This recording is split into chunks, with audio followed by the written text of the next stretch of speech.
Hey folks, we are back. Welcome YouTube, Periscope, and Twitch.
Hey guys, short version. Hello people, hello Periscope, YouTube, and Twitch. Give me a second to set up as always. And we'll get into another exciting topic related to phones. And I see Drac is early today. Good, Drac, because you were asking questions before, and some of these were answered yesterday, actually. We're looking for you yesterday to answer the questions for you. Okay, so let me just pull up the live broadcast here. I lost a subscriber while I'm broadcasting. Thank you, Dutch Maz. Hello, Dutch Maz. My good friend, how are you doing? Glad to have you here, Dutch Maz. For anyone on Periscope who doesn't know Dutch Maz, make sure you follow him on YouTube. Dutch Maz is his YouTube channel. Make sure you subscribe to YouTube. Hello, Twitty. Hello, Drac.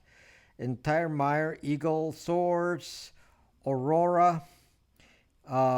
Furlotzi, Leroy. Hello, Leroy. What's up, man? Gonna get cold in Wisconsin soon. Twist Mint, Lenny PR. I was very busy, and I'll show you why I was so busy, Lenny. And you gotta always remind me about South Server after the broadcast. But I was so busy creating the circuit board for the final version of this. So this is the miniaturized version of what I was showing you yesterday. So you can see it's a lot smaller. Hello, Mama Goo. I'm in it. Night Eye. So this is as you can see, fairly compact. And I ordered some more parts. I'm gonna expand it, add like an echo thing, and put a speaker and amplifier. So hello, Michelle. So we're gonna add I'm playing with that to add a speaker and amplifier. So because I'm plugged into an amp right now so you can hear the sound, but thinking about just building it in. So if we just build it in, then it'll be a lot simpler to operate. So that's what I'm thinking. I put a seashell to my ear and I got robocall. There you go. Hello, free to laugh now. Okay, so Dutch Maz, not Dutchman. Dutch Maz. Right there. Dutch Maz. Okay, so follow Dutch Maz, or subscribe, I should say. You got your Periscope account back, right, Dutch Maz? You got your Periscope account back now, right? Because I know you lost your Periscope account. So, for some unknown reason. Like, I lost my Twitter account, and I said, why? And they said it was a mistake. So they made a mistake. I lost a lot of followers. If you're on Twitch now, how can we follow you on Discord? I don't do any zucking Discord. Why do I need to be on Discord? Could you explain that to me, Lenny PR? I am not going to do any zucking Discord. I'm on Brax.me. Okay, so go ahead and eat direct. This will take a while. So yes. So anyway, so this is the device. And before I get into my topic, I'll do several demos over the night here. So this is the alarm. This is a radar-based alarm. I may have to reposition the radar because I'm finding that it's not as sensitive as it was. So I think the position, because there's a lot of metal on here. So are you going to add a siren? You don't need a siren, Eagle Swords, because there's words that are spoken. So you can amplify the sound any way you want. It can generate any sound you want. Right now it's saying words, but it doesn't have to. It could be a siren. So here, I'll demonstrate it for you. Again, we're going to talk about Stingray and how that's spying on your phone. But let me just demonstrate this little product that I made. It's going to be available in the fall. And I may have to mass produce this. The problem is that they're kind of hard to build. You know, there's a lot of circuitry in here. So I'm going to build it myself, guys. So, and the software. And here's how it works. So you walk out of the house and you say, I'm going to press the zucking button. Alarm sequence initiated now. Okay, so there. Let that sit in there. And can you see it? Maybe not. I'll put it up here. So that's going to set the alarm. Hello, Mario. That's going to activate in about, I have it set to about 40 seconds right now.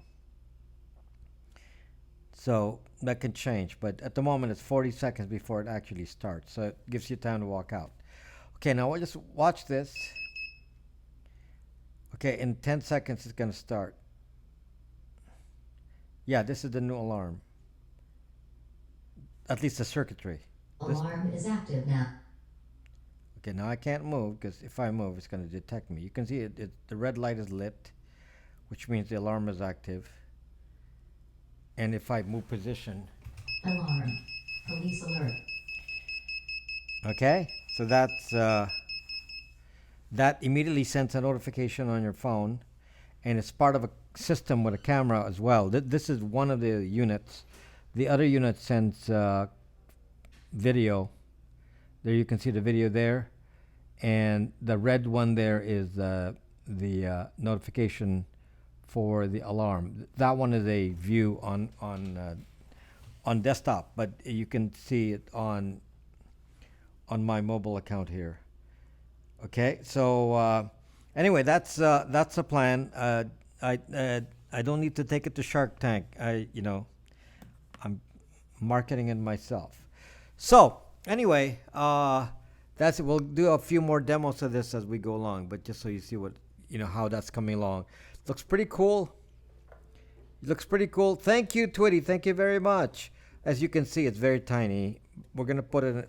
I was like maybe a couple of the outside.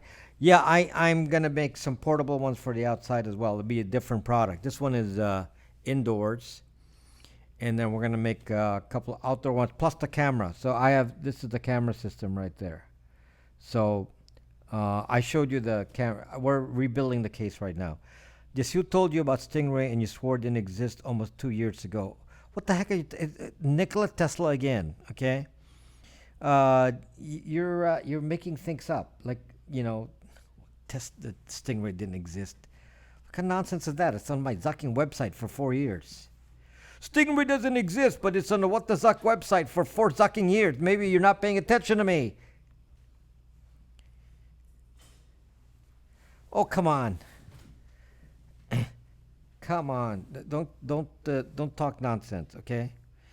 Don't talk nonsense. Look at my website on Wayback Machine and see what it said 4 Zucking years ago.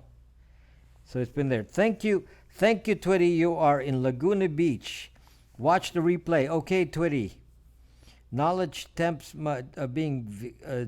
Thank you. Okay, so these Periscope. Okay, so anyway. So I come. It's like last night. I get a comment from. I had a comment from Camaro Jeff. Said, I've been watching you for 2 years, and you don't tell me anything practical. And he comes in here. Where are you, Camaro Jeff? He comes in here and boasting all the time that I got my burner phone, so I'm all set. It's like, people, if you're not paying attention to me, you're not listening. Okay, I even have a video there that explains burner phones and how they are not enough. So just need a router to hook up the alarm. No, I basically put into a loudspeaker system right now, and Mario, it's just hooked up to a loudspeaker. It can be hooked up to anything, but I'll tell you why I don't think that's that's really important right now. To have because you're the one triggering the alarm, not this. Because this immediately you can't turn it off. Once you set the alarm, you don't have to go punch in a code for so many seconds, and then it allows the bad guy to go unplug it. No, this will fire. Period. It will fire. And it will send you a notification. It doesn't call the police, but it'll send you a notification so you know immediately if you should ring the siren or whatever you're going to do. So the bad guy can't turn this off. There's no time for that. The moment it activates, the notification is sent out. So the camera will have the photos. So if I'm going to look at the camera, I can see, there, something was happening out there. And you can have as many cameras as you want and how many of these as you want. So these sensors are made to all work together. So they actually don't need any special setting. So they just work together. This one is Wi-Fi. So it's just plugged into power, and then the camera has to be wired because it's high speed. It needs the high speed, so Wi-Fi is going to be too slow. It can be Wi-Fi, but I recommend it to be wired if it's going to be outside of the house so that there's a stronger signal. So that's what I recommend on that. Okay? But anyway, I was talking about, people come here and criticize because they're not paying attention, and they come here and say, I know everything. I know about Stingray. I know about burner phones. I know about all this, and they're not paying attention. The subtleties of what I say are not being clear. A question was asked of me. This is not a dumb question. It's a correct question, but in case it wasn't very clear, I'm going to explain it again. I was asked, does the BlackBerry phone and the old Nokia phones and all that, is the baseband separate from the phone OS? Is the baseband separate, meaning the way Librem 5 is doing it? The baseband is a separate device, and they're not sharing RAM. Whereas all modern phones, including this one, including the Pine phone, Linux phone, including any kind of Android phone out there, all of them, every single one, the baseband, meaning the cell portion of it, is hardwired to the same RAM, the same memory, in other words. Okay, so regardless of what you do, somebody could write code at the carrier side and can read what is going on in in RAM. So that's why it's a very, very dangerous thing. That's why Snowden doesn't carry a phone. Okay, shared RAM, hacker access to data, or three-letter agencies, life for Crawford. It's their loss. Can't force them to learn. Okay, thank you, Paul. So yeah, I'm just saying, don't come here being critical. Contribute and ask the question. Don't come in here telling me that you already know everything when clearly you don't. Now, if you do, I'll acknowledge you.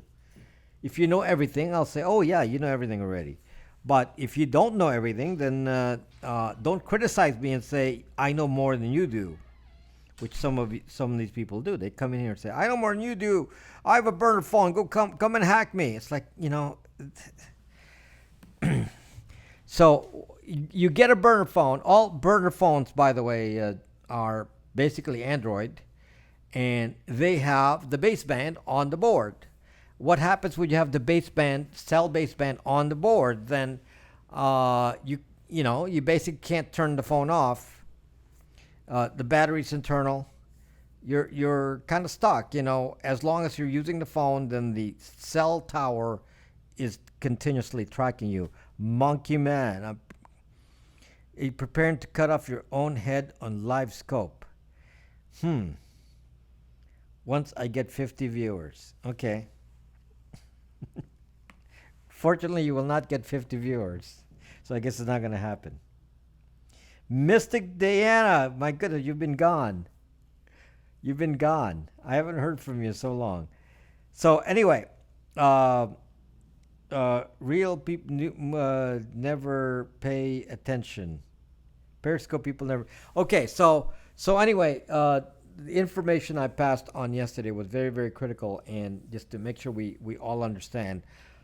So far, only one company is designing a phone where the baseband is separate from the phone board. Most of the time, it's what is called an SoC, or system on a chip. They buy it complete. The Broadcom chip, if they use Broadcom, is right on the board, and it's just a chip on there. And you basically have no choice. So you buy a phone with all the circuitry in there, with the CPU, everything. So it's all pre-designed in the board with the CPU, the RAM, the baseband chip, the Wi-Fi, all in one board. So Wi-Fi triangulation, promiscuous mode, all the stuff I was talking about yesterday. If you didn't understand that, go watch my replay from yesterday on that, and to show you what is actually happening on this Zucking phone. Okay, which is incredible. It's incredible what they do to us here. So anyway, thank you, MGS Best Productions. Thank you. Thank you for watching the live stream. Hello, Hockey Rules. So anyway, one of the things that came up yesterday, and I'm going to talk about today, is a little bit more of an explanation on this thing called Stingray. And if you don't understand what Stingray is, I will give you a quick explanation of it. And to some of you who may not have heard, Stingray is just, we kind of call it Stingray. There are many models now. Of these phone spying devices, and the original ones were sold by Harris Corporation in Florida, and what they did was, to make sure that nobody knew anything about Stingray, was they sold it to law enforcement agencies, and they had each agency sign as part of the contract that says you can't talk about this, you can't talk about it in the press, and you can't talk about it even in court. So they don't talk about Stingray. It was only recently that some court somewhere decided that they can't spy on people using Stingray without any kind of control from the court, like a warrant. So until recently, there was not even a warrant required to do Stingray. So that came out only, oh, trying to remember, year and a half, maybe. Uh, wasn't that long ago when they said, okay, the court case. I think it was like mid-year last year, if I recall. So, so it it's been used for spying on anyone's cell phone. In fact, there's many books that talk about it in theory, and we'll actually talk about how it actually works. So there are new ones now. They're not called Stingray. The Stingray is the 3G version, 2G, 3G version, and I forget the name. They're all like sea-like names. They're like sea animal names. So Stingray is one of them, and I forget the name of the newer one. And then anyone can build your own. You can build your own Stingray. I know how to build my own Stingray. Um, uh, a lot of countries, I presume Russian hackers are building Stingray left and right, because I'm going to tell you something that's very, very interesting. If you go past certain streets in Washington D.C., your phone will be Stingrayed so many times on the way to wherever. There's a video on YouTube where somebody has a Stingray sensor. They basically identified a cell tower, and they were able to identify the fact that the cell towers were not legit, and this device was recording the cell towers. And as they were driving through all the different foreign embassies, they were Stingrayed many, many, many, many, many, many times. So foreign governments are using Stingray, and I'm guessing, and I'm not guessing. I know they're not from Harris Corporation. I have a Mystic Deanna. I have a RF transmitter receiver. You can make a very, very basic one using HackerOne RF, which is not as powerful as the one I have. The one I have is Blade RF, and it's kind of an expensive little device, like $1,000. And I have that, and that can be used to build a cell tower. So that can be used to build a cell tower. So since the basis of Stingray is to make a cell tower. So I was going to make a video to make a cell tower. I just haven't had time. Hello, Starlight. So Stingray, to just give you an idea of how Stingray works, Stingray is actually a cell tower program. It's an emulation of a cell tower. So if you are near a Stingray device, the Stingray is a cell tower to you. Now, we're going to go into how cell towers work and why this leads to spying. But what happens is the Stingray is if it's closer to you than the cell tower, it will have a stronger signal. And the way these phones are designed, they latch on to the stronger signal. Okay, they changed that in LTE. They changed that, but in general, it latches onto the stronger signal. So why Stingrays can't catch mass shooter? Well, I can tell you that too. So somebody said it costs thousands of dollars, many, many thousands to buy Stingray. Correct. Each Stingray device is sold for a lot of money, and they're paid by the government for entities like the LA, Los Angeles police and all that. They're big users of Stingray. They're so publicized as one of the biggest users of Stingray here. I don't know about that particular Casio Norisco, but Casios are good. The Privius, get a Privia with a weighted key.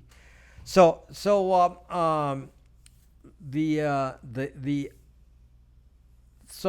the governments, the law enforcement agencies pay. I'm gonna guess a lot of money for this. Many thousands a piece. So I wouldn't doubt that they have multi-million-dollar budgets to buy several of these for each agency. I'm gonna guess multi-million. per agency to buy like a set of these. I don't know how much. I don't know how much each cost, but obviously many thousands. But you can build your own, for about $1,000. It's illegal for me to do it if you give directions on how to do it. Uh, it's kind of complicated, Deanna. It's not for the weak of heart. You have to. It's you have to. First of all, if you test with this on certain frequency ranges, then you would be subject to you're going against the law with the FCC. Now I'm a licensed ham, so I can actually experiment in some of these channels. I can do it legally for experimentation because I'm a licensed ham. If you're not a licensed ham, then you're not supposed to do it. As a licensed ham, I can do that kind of experimentation. So I'm not. You have to do things like do dummy load antennas so you don't interfere. You gotta, being licensed, I know what I have to do to not cause interference. And if I cause interference, then somebody could report me to the FCC, and they could go fine me or take away my license. So I don't do that. So I think few military base uses that to trace other spy. Anyway, so this has to do.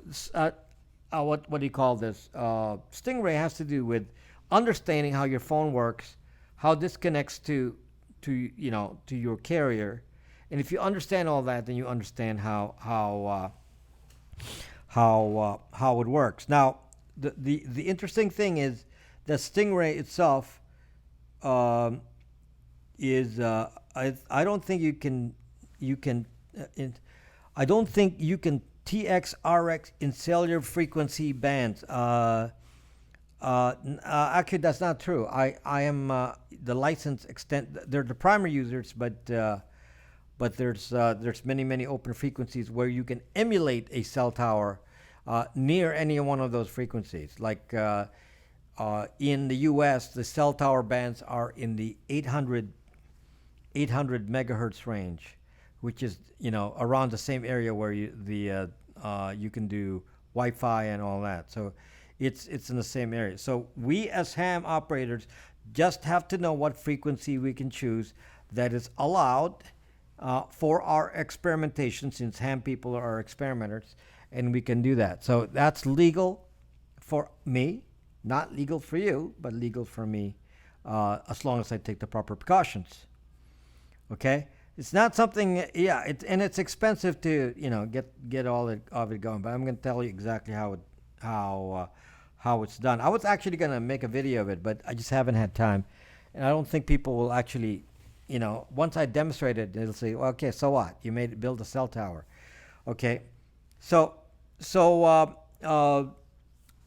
let's talk about your phones first. So every phone has little hardware on it. First of all, if you're running Android and iOS, you got the operating system, iOS or Android, that's running a computer in here. So, whatever chip you're using, an ARM chip or, whatever chip is being used on the device that's running the OS. And then there's a separate chip for the cell band. Okay, and I told you that on all of these phones, the RAM is shared between the cell band, the Wi-Fi, and the OS. So whatever you're doing on this is actually can be accessed by any program, on the network. So anyway, what happens is your phone has a bunch of identifiers. And one of the identifiers is called the IMEI. So that's something I told you before, but I just want to make sure you understand it. IMEI. So that is the device number. So every baseband, I'm talking about the cell baseband here, meaning the chip that communicates with the cell tower. Every baseband has a flash area, meaning a rewritable section of the chip called flash memory, and you can force it to write to that. And one of the things it can write to that is the IMEI. So when you buy a phone, the IMEI is on there, and you can't change it. Now, yes, you can change the IMEI with some way to reach the flash ROM. So some people have bought certain writers, chip writers, flash writers from China that can actually write to that area of ROM. And so you can do it. The devices, you can find them on the internet. But they are illegal. They are quite illegal. You'll probably get 20 years from changing an IMEI. So if you're a guy that says, I'm going to change my IMEI number because I don't want my phone to be identified, and use one of those devices, the well-known Kevin Mitnick, well-known hacker, was that you can programmatically change on the old phones. You can just punch a bunch of numbers, and the carriers have some secret code you put in, and that can change the IMEI. So and you can have a hardware that can actually do it. So the thieves know how to change IMEI. So they take a burner phone and they change the IMEI on it, and they basically then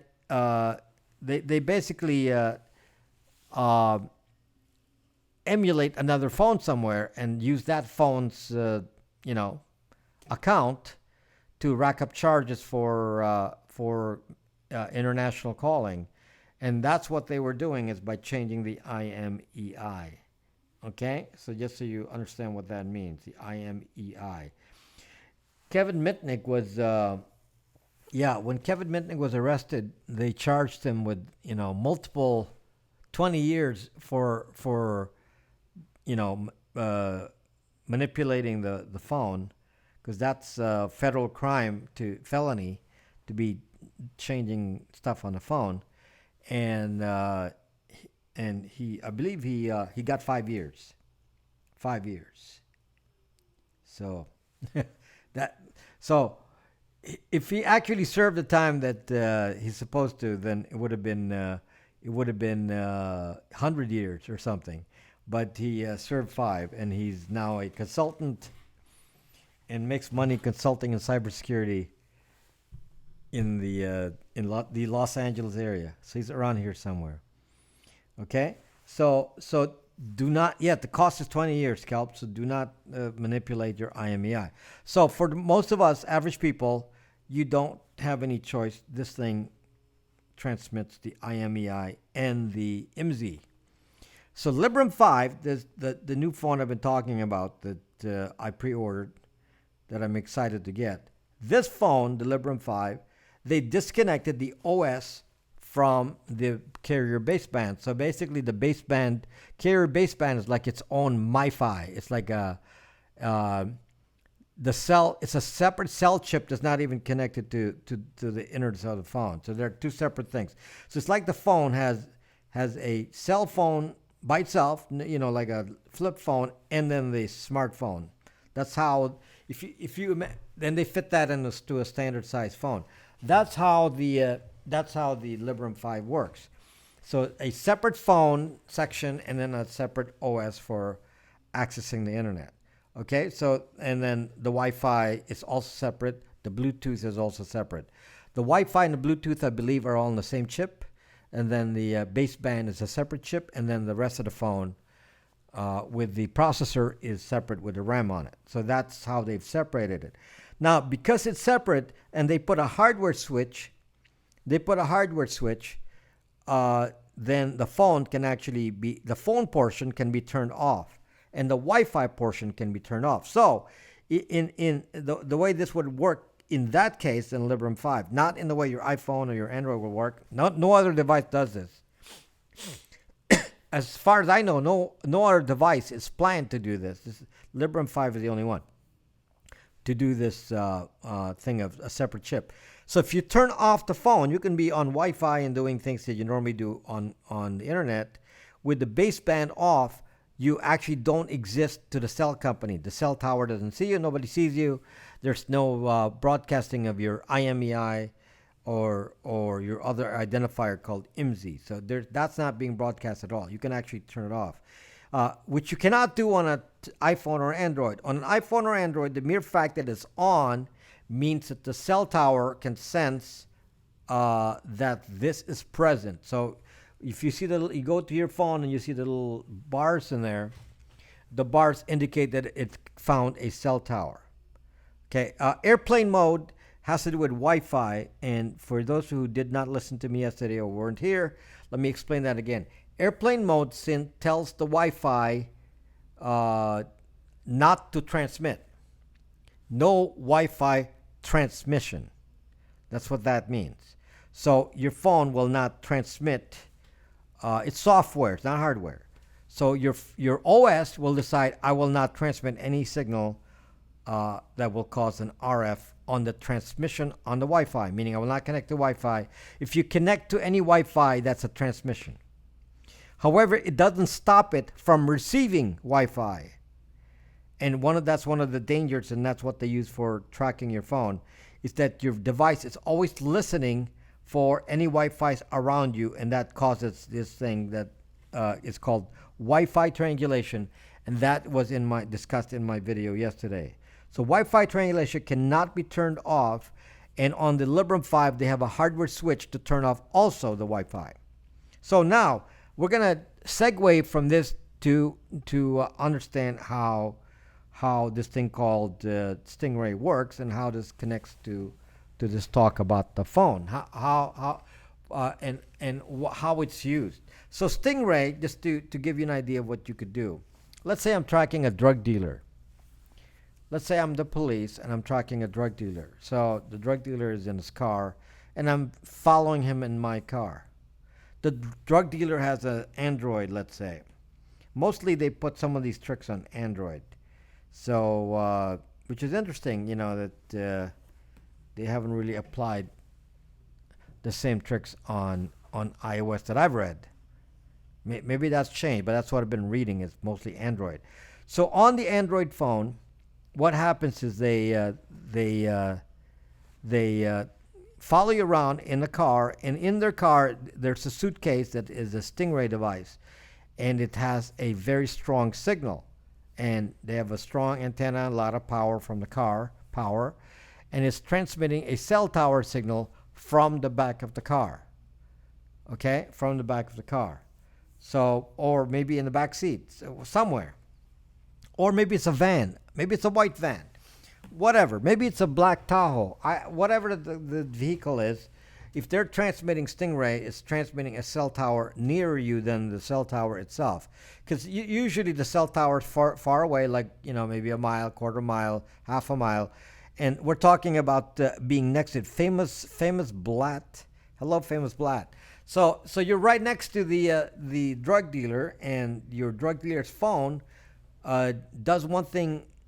The 3G version, not the 4G, but the 3G version, and the 2G, what it does, it says, I'm going to connect to the strongest signal.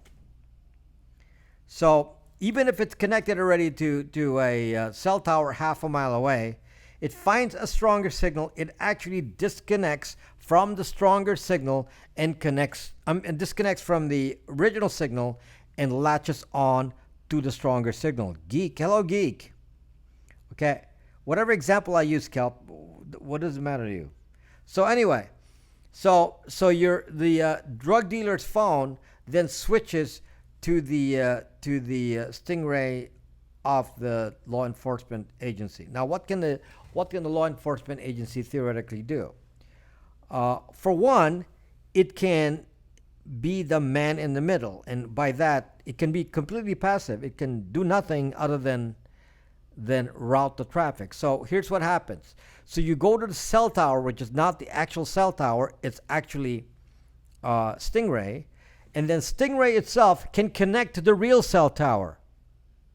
So Stingray can be the real cell tower, and then it actually can connect in a chain to the actual cell tower. Let's say it's AT&T. So the bad guy's phone connects to the Stingray, and then it gets routed to the actual cell tower. So the Stingray will just emulate all the transmissions and forward it to the other end, and then when it comes back, sends it back to the other side.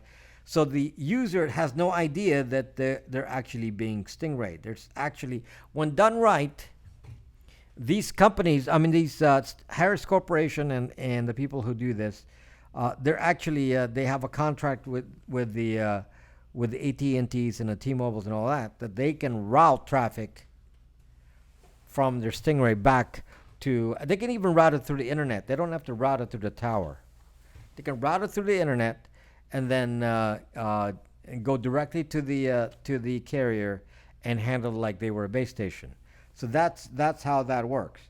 Okay. Now what happens is so again the way that your phone works on 3G and 2G, if it finds a stronger signal, it automatically just attaches to that, and that's one of the biggest flaws of the older phones, because that means that anyone can basically capture your signal and force you to connect someplace else. This was actually used live at the Dakota pipeline protest. So during the Obama administration, during the last year of his administration, there was that Dakota pipeline protest, and the EFF.org, Electronic Frontier Foundation, reported that they detected that Stingray was being used on the protesters. So the government, whoever the government was, I don't know if that was state, federal, or what it was, but the government and in whatever government was involved in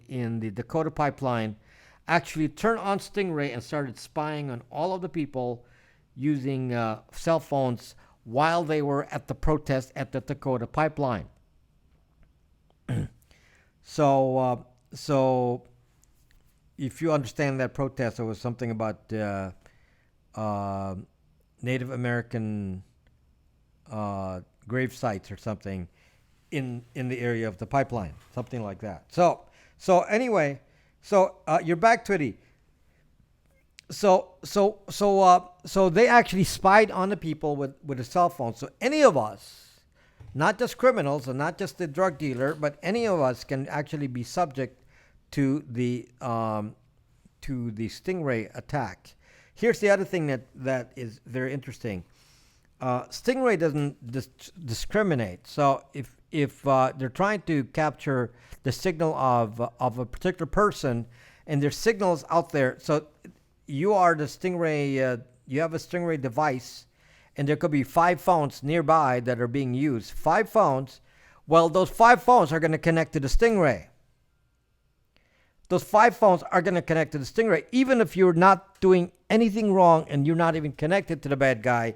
Stingray will capture, because that's how the phones work. That's how the phones work. And this is why when you drive by those embassies in Washington, D.C. that have Stingray, that they trigger the Stingrays of those particular foreign countries, because many of those foreign countries have their own Stingray. And you can go in different countries. Stingray is supposed to be an American device made by the Harris Corporation, and obviously everyone in the world has some version of the Stingray made by somebody. Okay? Hello. So, for example, since every hacker now knows, exactly how this is constructed, and there are many hacks on how this actually works, I'm sure many have figured out how to do it. Okay? So now, if you're a normal hacker, just want to distinguish a normal hacker from a law enforcement agency. If you're a normal hacker, you will not have an agreement with the cell tower to route the traffic from the whoever it is that's you're spying on back to the carrier. So let's say that you're spying on somebody who's on AT&T. You're not going to have an agreement with AT&T to route the traffic from that person you're tracking back to AT&T so that they don't detect you. You don't have that capability. So oftentimes the spying ends there. You get to track them, and then that's it. You basically cut off their cell signals so they can't actually make a connection. So that's actually how it works. For example, if I try to make my cell tower in here and try to hack your phone with a Stingray, since I can't connect to the phone company, then it's like you can't make a call. I can probably route your internet though. So your internet, I could probably get your internet to work so you think that your internet is still running, but you won't be able to make a call since I don't have an agreement with the phone company to route your traffic through the internet. But of course, the big companies have that capability. I mean, the law enforcement agencies. Hello, Mark. That alone is enough of a way to distinguish who's doing the stingray. Are you being stingrayed by a law enforcement agency, or are you being stingrayed by a hacker? Okay, now the big issue is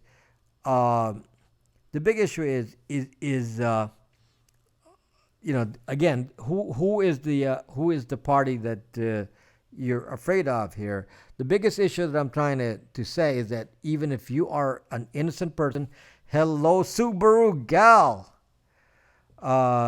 what? There's no big issue. What the heck are you talking about? So if you're in an area that is near somebody being surveilled, in essence, you're also being surveilled. So one of the things that can happen is somebody, a government agency, may inadvertently be recording your traffic, your calls, and anything that you're doing on your phone, and they're recording it, even though you're not the bad guy. Well,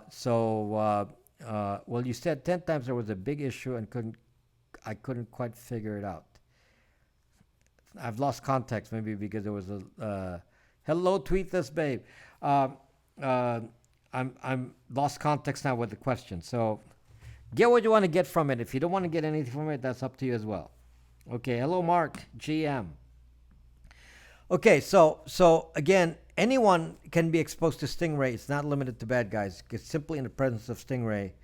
I'm good, tweet this babe. So when you're near a Stingray device, then you could be included in the surveillance. And Kelp of course says, well, that's good. I see nothing wrong with that. Anyone can be spied on because we want to catch bad guys. Yeah, right. So basically, if you're having a normal use of the internet to go to Facebook, Zuckbook on your phone, and you happen to be near somebody that's being surveilled by the law enforcement, then your traffic on Facebook is also captured, and it's also part of the documents that the law enforcement agency may have, and may bring it to court, and you're just your privacy is lost, and you are basically zucked.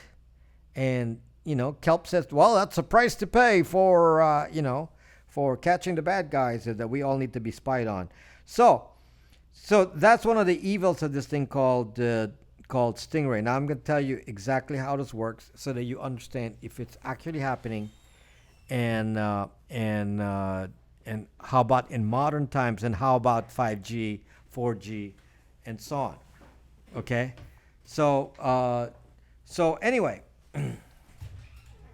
enjoy Kelp's comments. I'll not respond to some of his nonsense, but enjoy Kelp's comments. You can all go attack Kelp for his comments.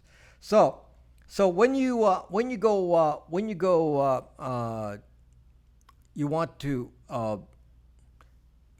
spy on somebody's phone using a Stingray-like device, the first thing you're going to do is build a RF device, a receiver transmitter that transmits and receives in the area of the carrier that your phone is listening to. So each phone in the United States, you can get a list of those, what frequencies are available by carrier in the U.S. because they're licensed. So you can actually see that, as an example, T-Mobile will do 3G in the 800 megahertz range.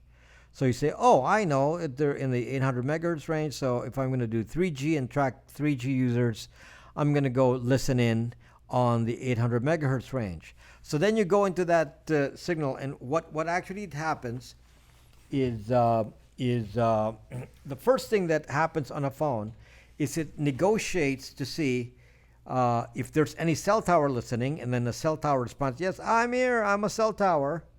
Okay. Okay, I'm here. I have a cell tower. And then the cell tower then says to the user, this is the transaction that actually causes the spying. The transaction, the cell tower, the supposed cell tower, tells the cell phone, identify yourself.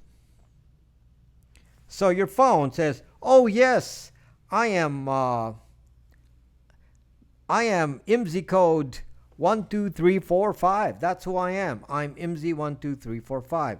In theory, what happens is the cell tower then checks the IMSI code against their database and then returns and said, "Oh yeah, you have a subscription, and we're tracking how much cell minutes you're using and so on, and then we start the timer. So you are transmitting now, and we've acknowledged you, and so now you're on our cell tower, and now you can negotiate other things like make calls and so on." So that initial step of authentication is what happens that connects you to the particular cell tower. And if a new cell tower signal comes in, because you could be driving, so then the old tower fades away and the new tower becomes stronger, then this negotiation repeats every time you move. And that can be emulated by a stronger cell signal like a Stingray would do. It would be stronger, so it would actually emulate a like you're moving in a car. So then your phone says, "Oh, I see there's another cell tower that's a little stronger, so let me negotiate with that and say, hello, cell tower." Cell tower responds, "Hi, I am your AT&T cell tower. Identify yourself." And then you identify yourself with your IMSI. Now that IMSI transaction is supposed to be encrypted in 3G networks. It's supposed to be encrypted. They added 2G was not encrypted. They encrypted it in 3G. Here's the problem, folks. Here's the problem. The encryption is controlled by the cell tower, not by the phone. So the cell tower says, the fake cell tower says, "I don't want any encryption." So cell tower says to the phone, "I don't want any encryption. Send me your IMSI code out in the open because I don't want any encryption." The phone is dumb enough to say, "Oh, you're the boss, you're the cell tower, and you're the carrier. You decided no encryption. So I'm going to send you my IMSI code, no encryption." That's how they hack the ducking thing. Okay? That's how the hack starts. That's the main flaw, and this flaw extends into 4G. That's the main flaw. This has been the flaw, and you can't change it because it's built into every phone. Every phone is the same. So every phone has the same logic, okay? If I can force you to go unencrypted, which you can, then you're ducked. Okay? Now,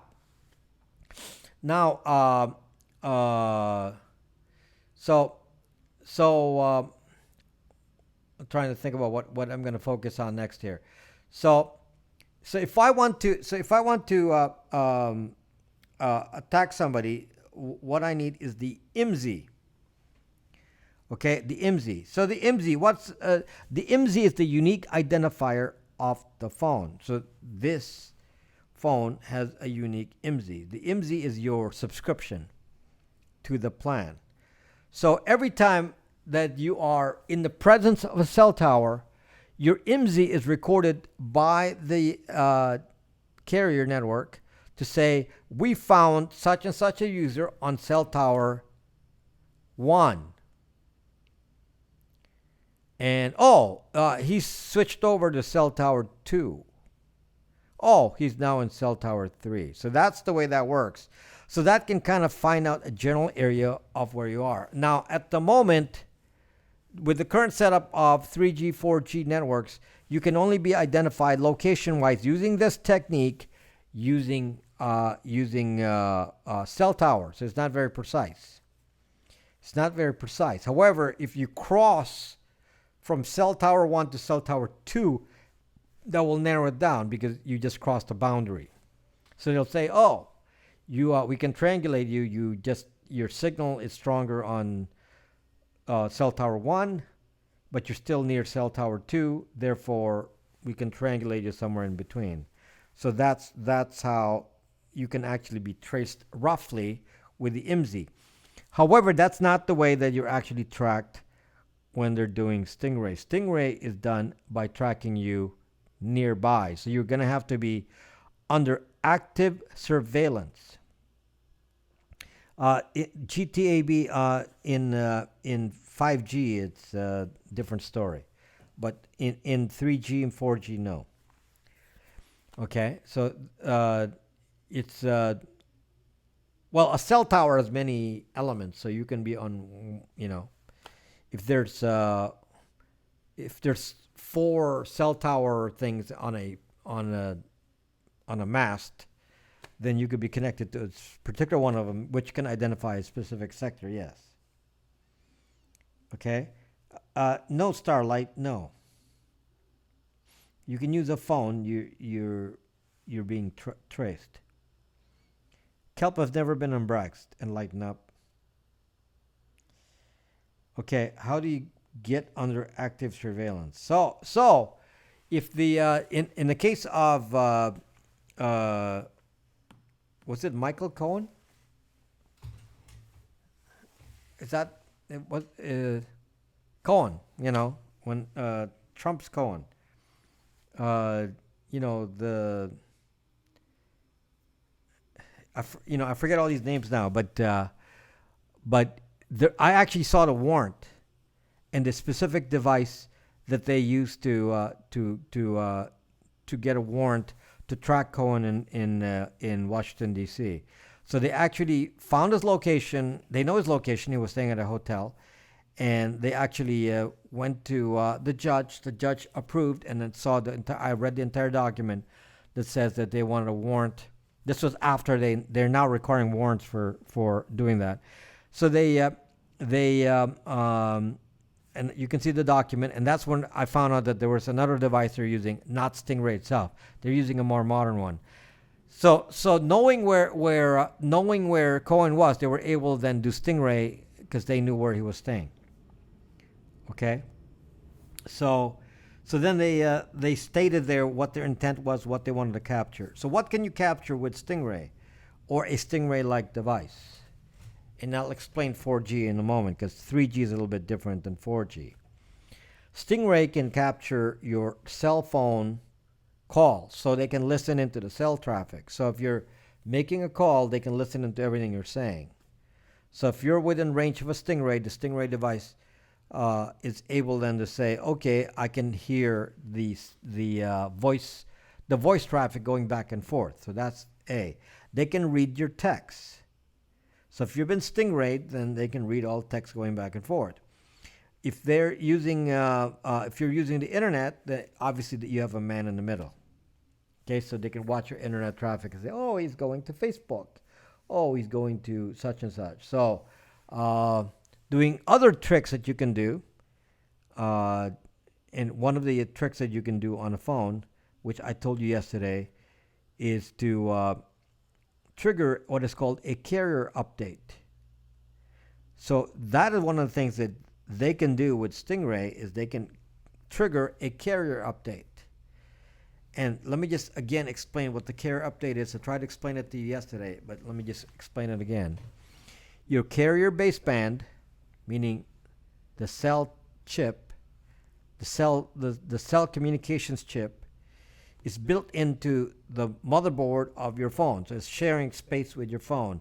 It also shares the same memory space as the rest of iOS or Android. It uses the same memory space. Okay? Now, the carrier baseband has firmware, meaning a fixed program made by the manufacturer. Let's say it's manufactured by Broadcom. They have a fixed, by the way, Wi-Fi triangulation code is built into Broadcom. The technology was acquired from Skyhook, and they built the technology from Skyhook for Wi-Fi triangulation, built it into the chip, the firmware in a Broadcom chip. No one would know things like this I'm out there listening. Except that Skyhook admitted to doing this. They actually admitted that yes, our code. We're so proud of it. Our code being used by Apple. This Apple phone here has a Broadcom chip, and the Broadcom chip has an integrated Skyhook code on it for Wi-Fi triangulation. Google might use a different one, but Apple phones uses a Broadcom chip, the Wi-Fi triangulation. Firmware, meaning the program written by the manufacturer, is built into the phone, and that was originally developed by Skyhook, and that's what Skyhook claims. Skyhook company claims that. Now, so the phone now is sharing the same memory space with your applications. The scary part is there's an area of the phone that allows the carrier to install their own software on the phone. And that's why you find these things that says carrier update. So you all receive a carrier update. No Shiv Silverhawk. Okay, so you get a carrier update. So when you get a carrier update, it now uploads some code into that area of the chip called the flash memory for the baseband. But again, it has access to ROM, so it has access to the rest of the program, the rest of the memory of the machine. Therefore, in theory, it can actually intercept the rest of the program, and in theory, they can actually insert some other things into the phone based on the carrier update. One of the things that I fear could be done is to plug in a root certificate, for example, a fake one. So that's one of the things I get concerned about, because if they plug in a fake root certificate, then you can listen into all the HTTPS traffic. You basically put a man in the middle. So very, very uncomfortable with unknown things on a device. Now built into, basically it's like a back door built into every phone. There's if somebody has access to this carrier update business, such as 3-letter agencies, then in theory they can, or Harris Corporation that makes Stingray, they can actually force your phone to get software updates that can do things to hack your phone without any of us knowing. And this may be at the higher levels here. This is not something available to regular hackers, but somebody with access to that kind of code, scary things could be done to the phone. Very, very scary stuff. So this is why I'm so excited by the Librem 5 phone, the one that is coming up. Who cares about the new Zucking iPhone that's going to be spying on me? So they come up with a new iPhone, and it's going to be better photos, more space, more cloud space. We're going to increase the resolution of your photos, so use more Apple Cloud space, so you can pay more. Heck with that. I want to be able to see what the Librem 5 can do, because it can turn off the carrier baseband, and the baseband doesn't have access to the OS, so is not able to intercept or control what is being done on the OS side, since they don't share the same memory space or even the same command space. So they don't share the kernel, the portion of the operating system that runs everything. They don't share that, whereas a iOS phone, the BIOS is likely shared between the two pieces. The BIOS can control and read the IMEI number and IMSIs and all that, and that can be controlled from the OS itself. And then in a Librem 5, it cannot connect to that. It's separate. That's why I'm excited about the Librem 5. I'm not sure there's any other way. The only other way to stop a phone, of course, is to power it off. And how does exactly power off an iPhone? You can't take off the battery. Okay? Mr. H. Now I don't know what to call you, Mr. H or Mr. M. Hello, Mr. H. So there you go. Now, if you understand what I'm saying, then you start to see why certain technologies don't really help you here. So what? How does Doctor you stop this from spying on you? Well, so some of you have talked about using a Faraday bag. Okay, so I'll make you a cheap Faraday bag. We'll test it. That was one of my video projects to make a Faraday bag. And of course, you can't use the phone while it's in a Faraday bag. But at least here, you can make a choice and say, okay, I want to use Wi-Fi only, or I want to use the baseband. So if you don't want to receive cell calls, then you put it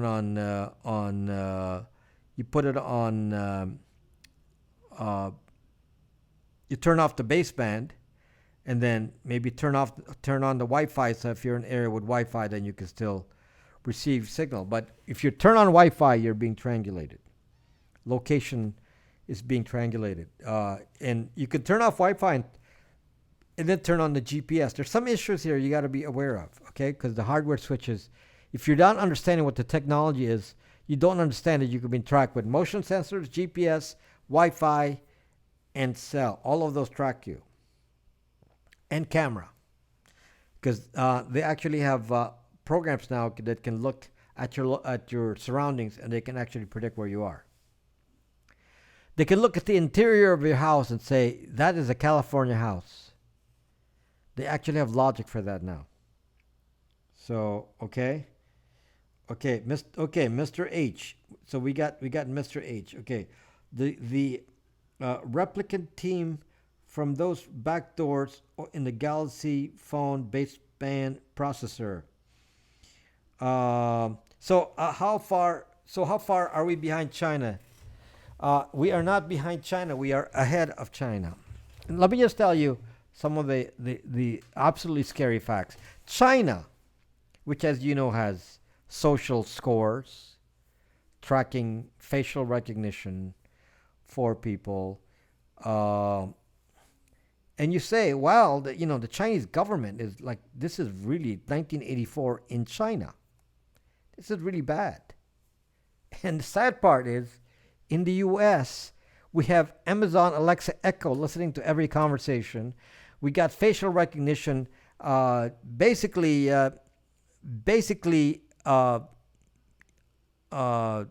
contracted out to Facebook and Google. So all of the things that we are afraid of as being done in China is being done to us. They're just contracted to private enterprise. So companies like Palantir just buy the data, and then they then sell the same data to the same government. So if you ask me if you are behind China in surveillance, we are the most. Everyone in the U.S. is the most surveilled people in the world. The U.S. citizens and the U.S. residents are the most surveilled people on Earth. All of these, even websites like Intellius, Spokio, and all of these Axiom, where your identity is on there, they don't have much data outside of the U.S. All of the tracking is on U.S. people. Tracks power consumption. You mean you're not talking about the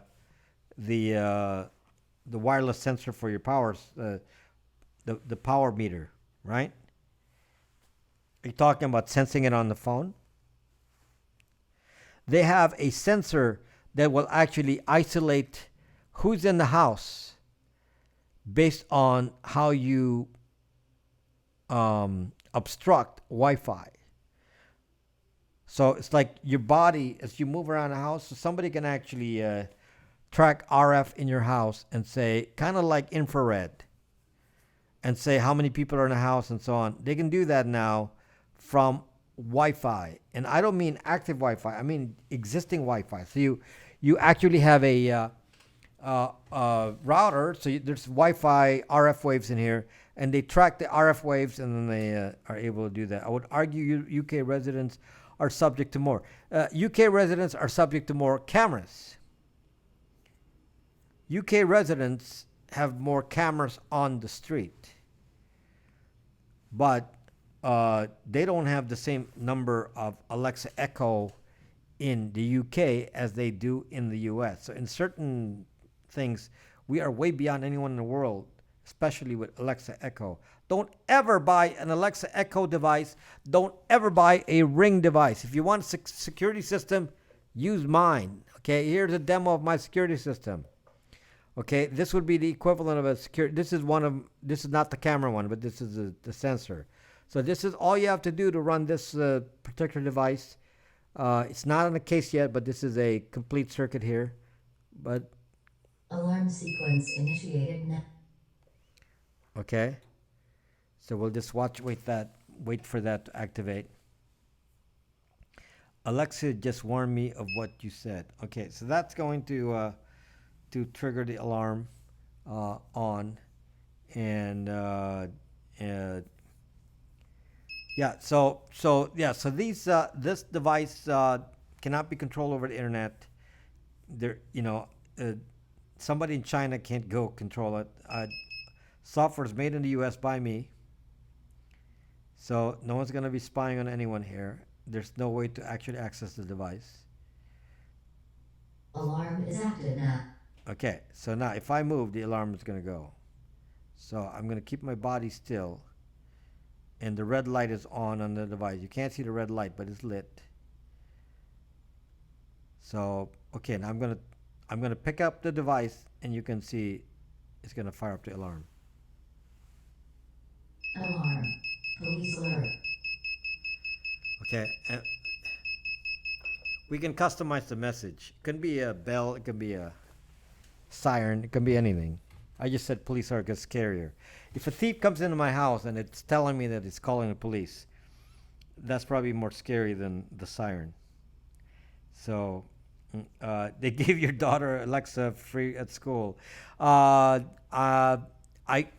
Christmas time, I received an Alexa. Okay, Deanna, go ahead and take care of business. More important things in life than listening to me. So just an example of the surveillance that can be done with his phone. So this really troubles me that if you understand how Stingray works and what is done with these and how they can manipulate the baseband and put their own code in there, then I'm actually extremely worried about what somebody might do to control you from this device, since there's no way to update the carrier code back. You can't restore an old carrier code since there's no actual provision for that. The carrier update is not part of iOS. So if iOS updates the program, it does not reset that carrier code that's put in here. So we're zocked by whatever is in that carrier update. It zocks us up. So that's why it's extra scary. Now, the techniques I've just mentioned to you about how Stingray works, that actually was modified on 4G. This was modified on 4G. So 4G, they said, oh, we're so smart, we phone companies. We're so zucking smart. We're going to add some features that make it unhackable. So you can't hack 4G with LTE. You can't hack LTE with Stingray. So that's what they said. Okay, so let me tell you that, yes, it's hack. You should watch the DEF CON thing and how they did that. So basically, the new way that 4G works, or LTE, once you have an affinity for a cell tower and the signal can be handled by that cell tower, your phone does not disconnect. If it gets a stronger signal from another cell tower, it doesn't jump to the new cell tower. As long as communication is going on with the original cell tower, it doesn't jump. So you can't actually cause it to change to your Stingray. Okay, it doesn't do that. DEF CON, well, I don't know which DEF CON, Black Hat DEFCON, one of those. And plus, there's some other seminars that you can see on YouTube that discuss all the hacks against this, and they're very technical. Plus, I have some of the documents that show exactly how they do it, including the code. So I have all that. So anyway, one of the things that they found out that they can do on 4G. So 4G, that your phone says, I'm not gonna go talk to you unless you're encrypted. So 4G says, encryption only. If you're not encrypted, we're not going to talk to you. So the makers of 4G said, we got you now, Stingray. You cannot attack this phone on 4G because of that. Also, they said, we're not going to send the IMSI code. We're going to send another identifier, which can then be used to get the IMSI code. But the IMSI is not apparent from this temporary identifier that your phone's going to use. So this is part of what they thought the solution was. And then the hackers came in. Because, they didn't let the hackers study this. So the hackers came in. This is what the hackers did. First of all, they said, 4G is encrypted. So you can't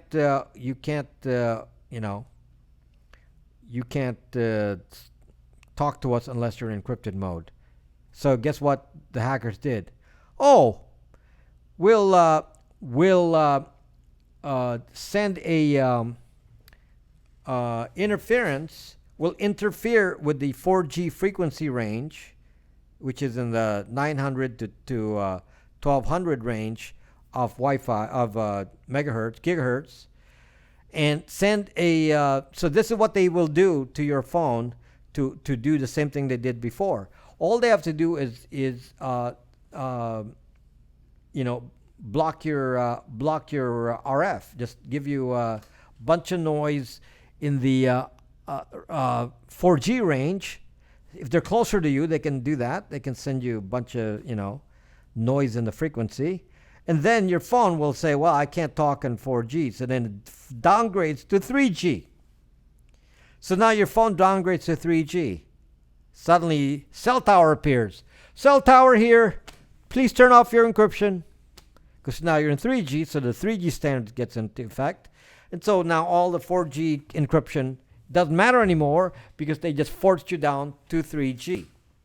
However, this is the new thing that they changed. Because the device no longer develops an affinity to the cell tower, your phone will stay on 3G.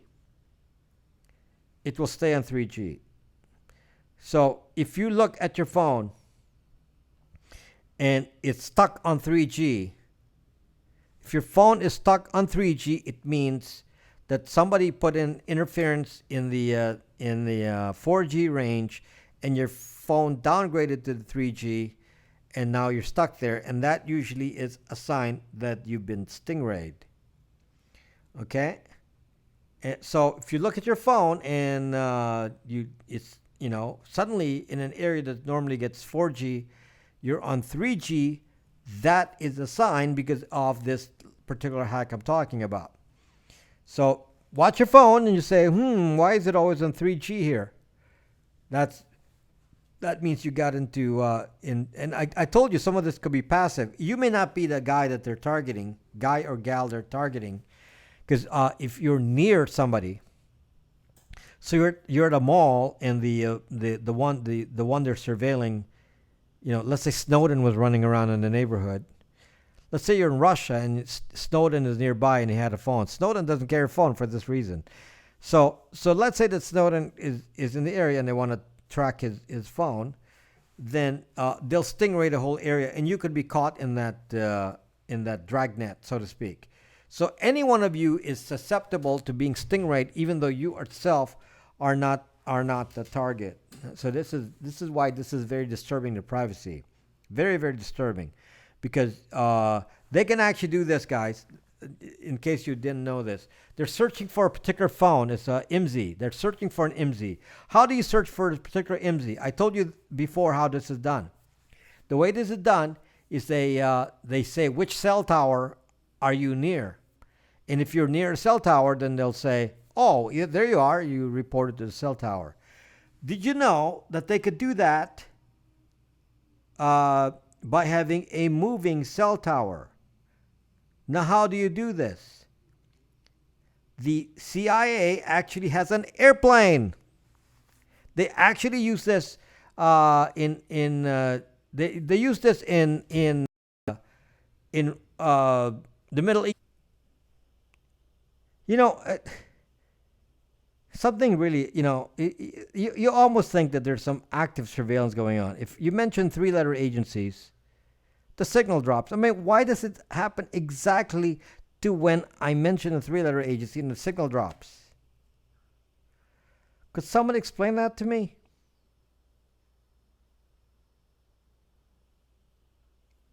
Could someone explain it to me? I mentioned a three-letter agency by name, signal drops. Is this automated?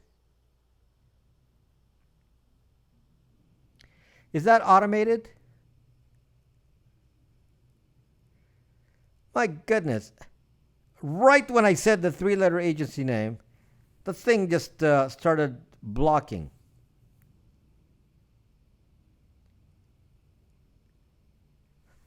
It's like, I mean, yeah, I mean, it could be some other reason.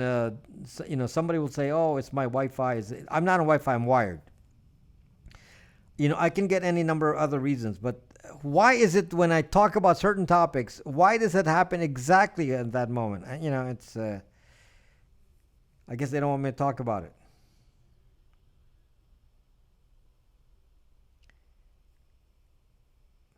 Yes, and I was talking about the Zucking IA, and there it stopped. So let's see if I keep talking about the Zucking IA.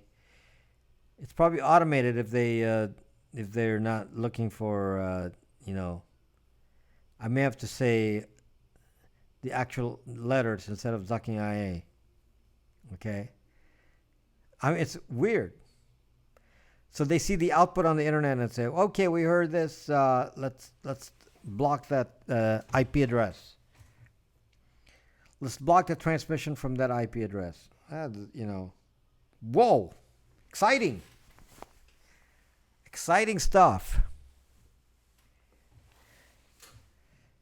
They come into my house, they're going to have to deal with, radar like this. This is radar based.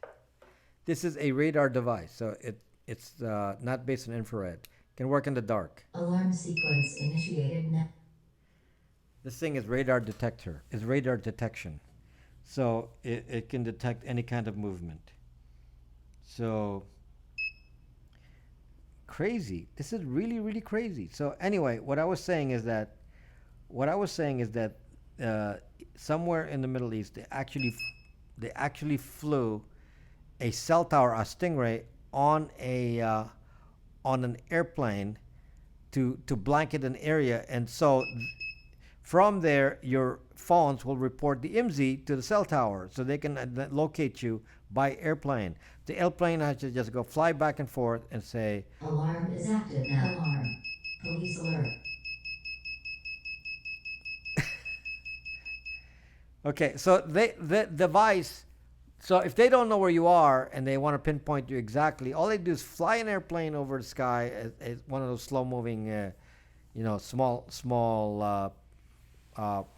prop planes, and then attach a Stingray to the bottom of it, and then send out a cell signal, and then find out where the IMSIs are, and said, we found your IMSI. It's over here on the street at that hotel. In the restaurant of the hotel. So then they got you. Then they send over the dragnet with the cars with their own Stingrays, and they stingray you more locally, because then they can get closer and not have to worry about the airplane running out of gas. So these are things that are done. And again, everyone is captured by this. So your locations, whenever they put a dragnet for Stingray up in the sky, we are all part of this, even though we are not doing anything wrong under the warrant, because these devices are indiscriminate. These devices are indiscriminate. So a lot of these, what I'm talking about here is well discussed in many you know DEF CON and cybersecurity circles. And I keep, making the distinction about, cybersecurity versus privacy. There are certain elements, like a kelp. Kelp doesn't understand the difference between cybersecurity and privacy. So to him, oh, we need to catch the terrorists, so, it means we have to give up our privacy. So you have to understand who the cybersecurity benefits. It doesn't necessarily benefit you. I'm one of the only few people that actually talk about things that will benefit you. So, anyway, that's a fairly complex explanation. There's more things like they actually found out that since in 4G your IMSI is encrypted. Let's say they want to find out your IMSI, and because in 4G it doesn't transmit your IMSI anymore. It transmits a encrypted version of the IMSI, so you don't actually know what the IMSI is, because it's like a temporary identifier that connects to the IMSI, but broadcast on the air to the cell tower, they don't know what your original number is. But of course, they build in mechanisms to solve certain problems, and one of them is you can actually tell the cell phone. You can actually tell the cell phone. I don't believe that Enlighten Up, not at all. They're part of the Big Five. Big Five, all. One of the biggest surveillance places is actually Australia. Canada is right there. And then the UK, of course. The Big Five. The Big Five, they share surveillance with the National Zucking Agency. Can a MZ be spoofed? Whoever thinks it. Okay, so what am I talking about? 4G. So 4G, if since the IMSI is encrypted, then you think, oh, we're safe with 4G. No, because actually a hacker demonstrated this. You can actually send the phone a statement saying, you are unknown to our network. We're blocking you. You're unknown to our network. So you send like a message like that to the phone. The phone responds, no, I'm real. This is my IMSI. So it breaks the encryption as long as you send it a message saying, we don't believe you. It's pretty funny. What hackers have been able to figure out, like secret things like this. So they even found out that that there's a way to trigger your IMSI to be sent from social media. There's some ways to trigger things on your phone and then on the internet trigger you to send your IMSI. It's very, very interesting stuff. I don't know exactly what they're talking about there because I didn't research it. But if you go into your phone, into settings, you will actually see your IMSI and your IMEI. It's actually listed in your OS. So if I go into my phone settings on iOS, and I go to cellular, I believe, and then let me see. And then there's the SIM pin usage.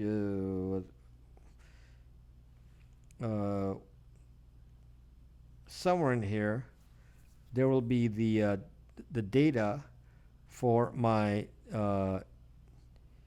where is it? Is it in general? Can't remember where it is. Yep, there it is. It's in general. So in general about, then you see your IMEI, ICCID, and all that. So therefore, they share the same RAM, right? So some piece of software could extract your IMSI and send it to the internet some other way. That must be what they're talking about. Interesting stuff. I mean, I'm telling you, just the kind of things that can be done. It's incredible that most people don't really care about any of this, and I'm the only person talking about this and telling you, don't trust these zucking things. We're so caught up with our apps and so on that we just like, just no. Yes, you can, Kaka. Yes, of course you can look at your own IMSI, but my point is, can an external player do it? And the answer is yes. because you can access it through the OS. Obviously, you can look up your own IMSI and IMEI. You can buy Stingray. You can just build your own Detroit OG. Why do you need to buy it? It only works on 3G anyway. Make your own that can work with 4G. I told you some of the hacks on 4G. So yeah, this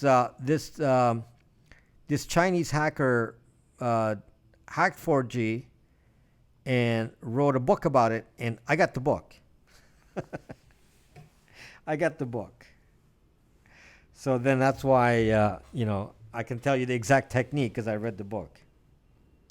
So it's interesting to know the technique because then you see how vulnerable we are. So the carrier baseband problem, all of these just make us very, very vulnerable to these kinds of attacks. So for those who feel that Stingray is limited to a fear of, fear that bad guys should have, it's actually wrong.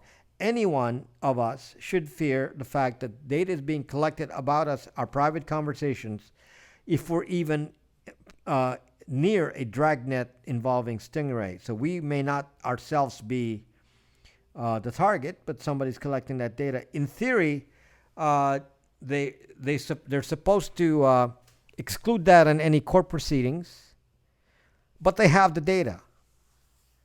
Okay? What if they happen to be doing something and they hear something that they're not supposed to hear? What are the laws about that? That's you could be accused of something just because of things said that may be a joke. There's many things that scare me about this. Especially me. Me and my I come here on my broadcast and I do this. And somebody goes in here and says, "Look, he's firing a gun. Let ban his Zucking account and all that." And it's like, Zuck you. Of course, for those of you that this is not a real gun. It's a airsoft. But it does look like a real gun, and it does behave like a real one, and you can actually disassemble it like a real one, because it's an actual Colt replica. This is an actual replica. So it looks real, but that's it's not plastic. It's steel. This is not plastic. This is about as real as it gets on the exterior. If you're looking at it from the exterior point of view, you can actually tell even the writing on it. This is an actual replica. So this is a Colt replica, and actually weighs almost like the real thing. It's not the same balance as the real thing. The real thing has probably more weight on the barrel than this, but because there's no actual ammo. That's partly what affects it. So, but anyway, that's just an example of somebody could misinterpret something, like that's a prop for me, and that could be misinterpreted and then be used to attack somebody who they may think is being a bad guy, and you're being intercepted, and then they disturb you with, because they heard you on Stingray and you're talking about this, and they come and invade your house. These are the things that really, really bother me. The same reason that I'm doing a broadcast here, and I mention a 3-letter agency, and my broadcast drops. I mean, suck. Is that really legit that the broadcast dropped? Is that legit? Or did something happen here? No orange tip is a big no-no here. Yeah, it came with an orange tip. I removed it because it's my prop. It's my prop, so I'll do anything to my prop.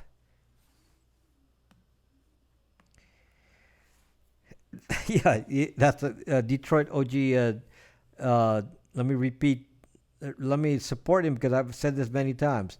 We say we don't want to get chipped, and then we basically agreed to be chipped by having one of these. So by getting a Librem 5, you're actually saying you don't want to be chipped, because at least some parts of the surveillance. Librem 5 is not perfect. Anytime you turn on the baseband, then and the Wi-Fi, then the tracking starts. But at least you can pause it. It's not perfect. There is no perfect device. How are you chipped? You are using a phone right now, Tinkerballs. You are currently using a phone. They're tracking your phone. Multiple players are tracking you with your phone. Track your locations and everywhere you went to all day.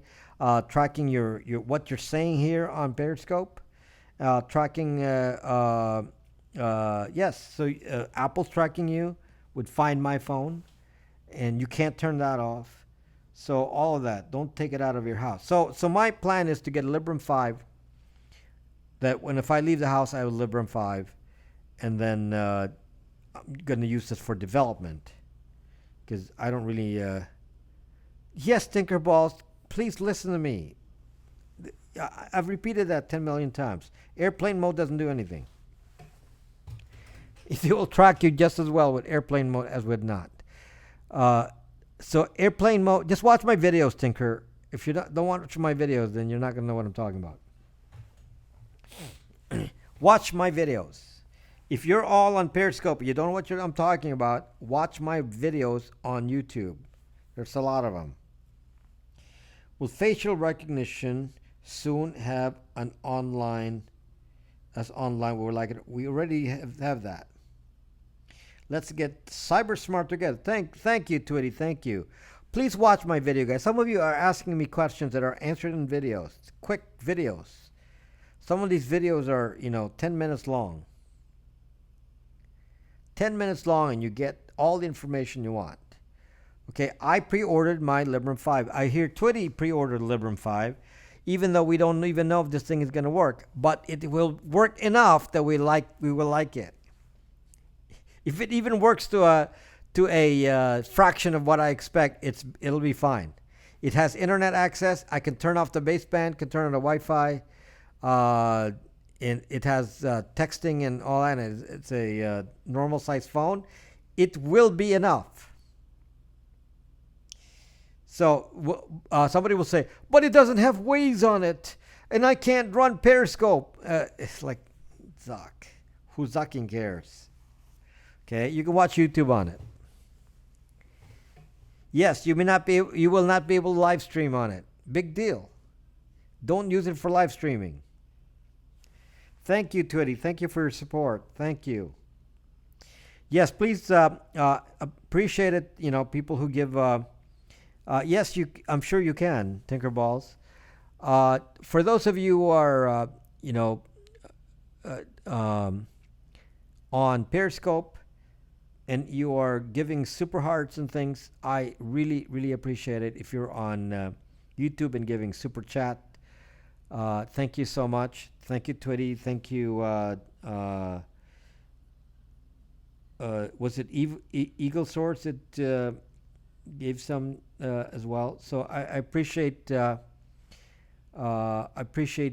the support you give. As all of you know now, I don't make any income while I'm doing I've become a full-time broadcaster, and I don't make any income. My income will come hopefully from the future building these kinds of devices and selling you the VPN products and the security camera systems that I'm making, as well as Tor routers and so on. So I have a lot of products already for cybersecurity. I'm creating more products for physical security. So again, I'll demonstrate this little device for you. It's going to have a speaker. I'm going to add a speaker to it and a amplifier. So I'm waiting for that to show up, and then we're going to put this in a larger case. And then what you do is you plug it in and you press the button. Alarm sequence initiated now. And then you leave the house. It'll give you 40 seconds. It'll set up. And it'll keep beeping while it sets up. Then you walk out the door, and then the alarm will be active. And then when it detects, it uses microwave. There's a radar sensor on there, and the radar will detect the motion. And if the radar triggers, then the alarm will. There's no way to stop it. Here, the alarm is about to start. And then it will be in alarm mode in a second. Here we go. Alarm is active now. So if I move, it's going to detect by radar. So it's radar based. Okay, so I moved. So now, oops. Alarm. Police alert. I'm seriously what? Okay, so this is nice because, I mean, look at the simplicity of this device. It's really, really simple. And really interested in home systems. Yeah, and again, these are secure products. They can't spy on you. And this connects to Brax.me, and I'll make a separate app for it as well. And initially, they're gonna run through Brax.me, and shortly after, I'll make the separate app for those who want to make it a little smaller. And then does it have a way to call police in emergency? Levendi, calling the police is done by a 24/7 service, and I don't do that. I'm not going to offer that. Ring doesn't offer that. A lot of these companies no longer offer that. And the reason is that I found that as a subscriber to many of these services like Spectrum and ADT for many, many years that I've been using these systems, when there's a burglar in your house or if there's an alarm that fires, what they actually do is call you on the phone. So ADT or Spectrum will call you on the phone, and then you have to respond with your password. And if your password is correct and they don't do anything, otherwise they call the police. Well, if I'm going to answer the phone, I might as well call the police myself. So I just want to be alerted with a notification on my phone, and then if I'm not at home, I can call the police. Because you can check the camera. You can check the camera. You can check the sensors. Okay, so this is an example. I can check the camera right there. And they're all video. So I can check the video there and say, oh, okay, it looks like some unknown person walked in, and it triggered the internal alarm, so there must be a real break-in. I call the police. Or if I have a con, isn't enough to not be tracked. If I have a what? So so anyway, that's for being an expert at being I've had security services forever. I've used security systems for decades. No Tinkerballs. VPN blocks tracking of IP addresses, but you could be tracked other ways. It has to be a combination of things. The only thing that a VPN will protect you from is an IP address. It's not enough to stop some other kinds of tracking. You have to change behavior as well, and devices. But it's an essential part. You can't complete the circle of protection unless you have a VPN. I know Tinkerballs, and did you even use my VPN or did you use somebody else's VPN? Maybe you use NordVPN. That's one way to be completely insecure. Okay, so it may be exhausting for any one of you because it's kind of a battle. Privacy protection is not the same as cybersecurity, and privacy means that we have a harder job ahead of us because the big companies aren't actually helping us. People, you don't want to support me, Tinker. I can see that. You don't want to offer support to somebody you watch daily. You'd rather go buy some other product than support somebody who tries to help you and educate you on this. So if you want to support me and get the best VPN and also support me, bytesvpn.com. And many of you are supporting, so thank you. Not only is it an excellent VPN, it's actually the best VPN for many reasons explained in some other videos, because it's a stealth VPN. aside from the fact that it's really, really fast. You know, so for the right price, so you're not going to get cheated. Can you quickly go how the Silk Road guy got busted again? Wasn't that from Wi-Fi triangulation? No, that's not from that. I have a video on that already. It's called Can You Be De-Anonymized Using Tor? That explains how the Silk Road guy was identified. Can you be de-anonymized using Tor? Watch that video and you will see the answer. Is there a way you can contact me? Of course, Mr. H. Brax.me. My goodness, so easy. It's in all of my profile, in all of the descriptions of the videos, it says contact me at rob.brax.me. Just type it on your browser, rob.brax.me. HTTP only. It will convert to HTTPS. Just type rob.brax.me and it will convert to HTTPS and it will sign you into brax.me and then it will automatically start a chat. Do you have a video on your security system? Not yet, because I'm just showing you the prototype. The way we're going right now with all this, because I keep adding features, it'll probably be the fall. I'm guessing, maybe October for getting this ready, just in time for the holidays. So guys, don't look at buying Ring and Simply Safe and all these products. If you're researching those products, don't buy those. This is going to be a lot better than those and a lot safer. Okay, so and they're using very good parts. This one is based off a Raspberry Pi 3B Plus, and you can see the circuitry there in case you know.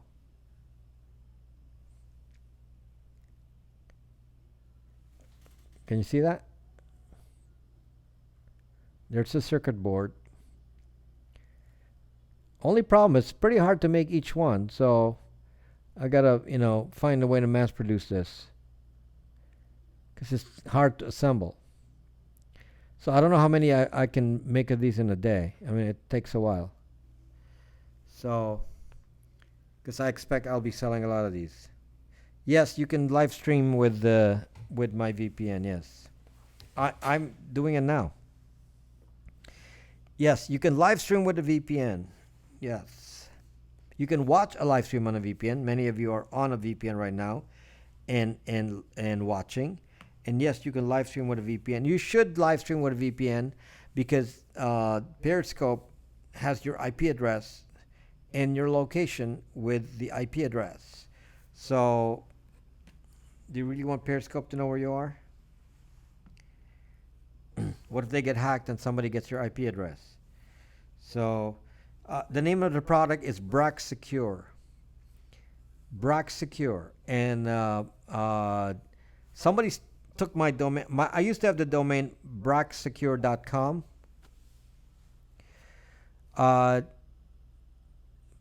Tinkerballs, because it's a way for them to make money quickly just through marketing. So somebody took my, I let go of my domain, braxsecure.com, a year ago, and somebody took it. So I lost braxsecure.com. So I got braxsecure.net. But yes, I've been using Braxsecure for a while, since the name Braxsecure was around since 2012. So it's one of my it's one of my brands. So I'm going to reuse the brand for the physical security products, and it will be either Brax Secure or it'll be Brax Secure Net, which works too because Secure Net, because the website is actually braxsecure.net when it's done. So don't mass produce in China, please. As you can see, I'm building it myself, and the software is all US. Yeah, the individual parts may be from China because you can't really help it. They're the ones that make the little electronics. But it's all built here.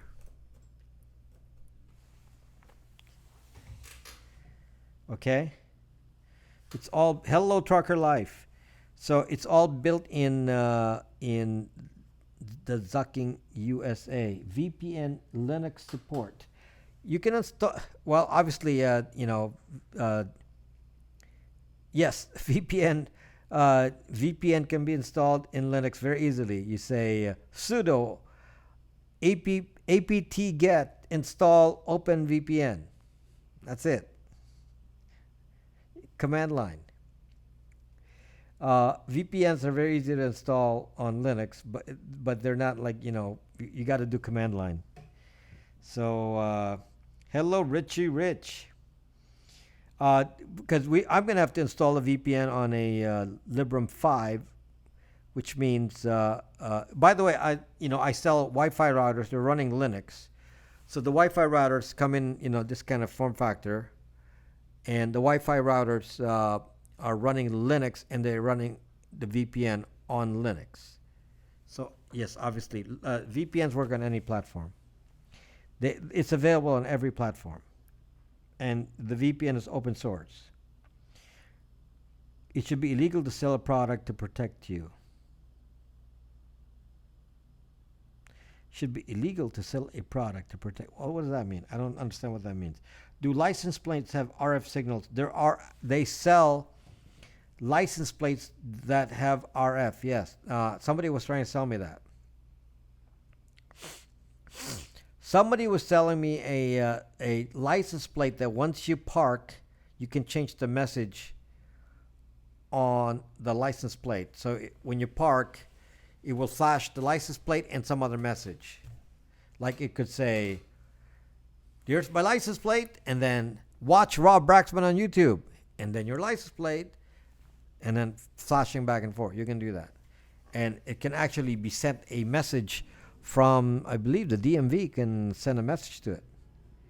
So that's what they were selling me. It was actually basically it's basically a license plate with a computer like a Raspberry Pi attached to it. And they were selling it for like $1,000. $1,000 license plate. I said, not sure I want to spend $1,000 for a Zucking license plate. So I read that automated cars are all ready to go, and they're only holding them up because of insurance issues. That is correct, Starlight. Chicago have red light sensors and aircraft give tickets. No, they don't. In California, the RFID is in the. They actually have a different device that you put on your car. It's called Fast Track, and the RFID signals the towers, and then they have the license plate reading cameras. So the combination of license plate reading cameras and RFID gives the information about the cars everywhere in California.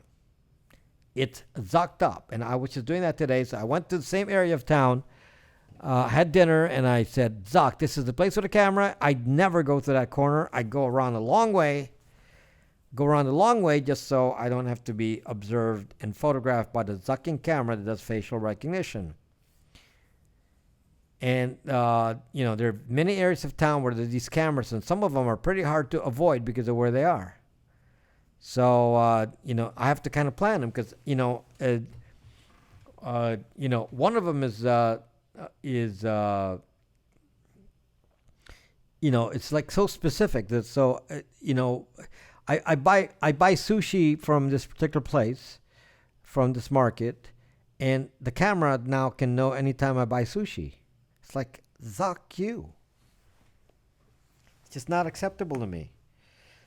Charlie Blank, you should add a Linux setup to the Bytes VPN installation page.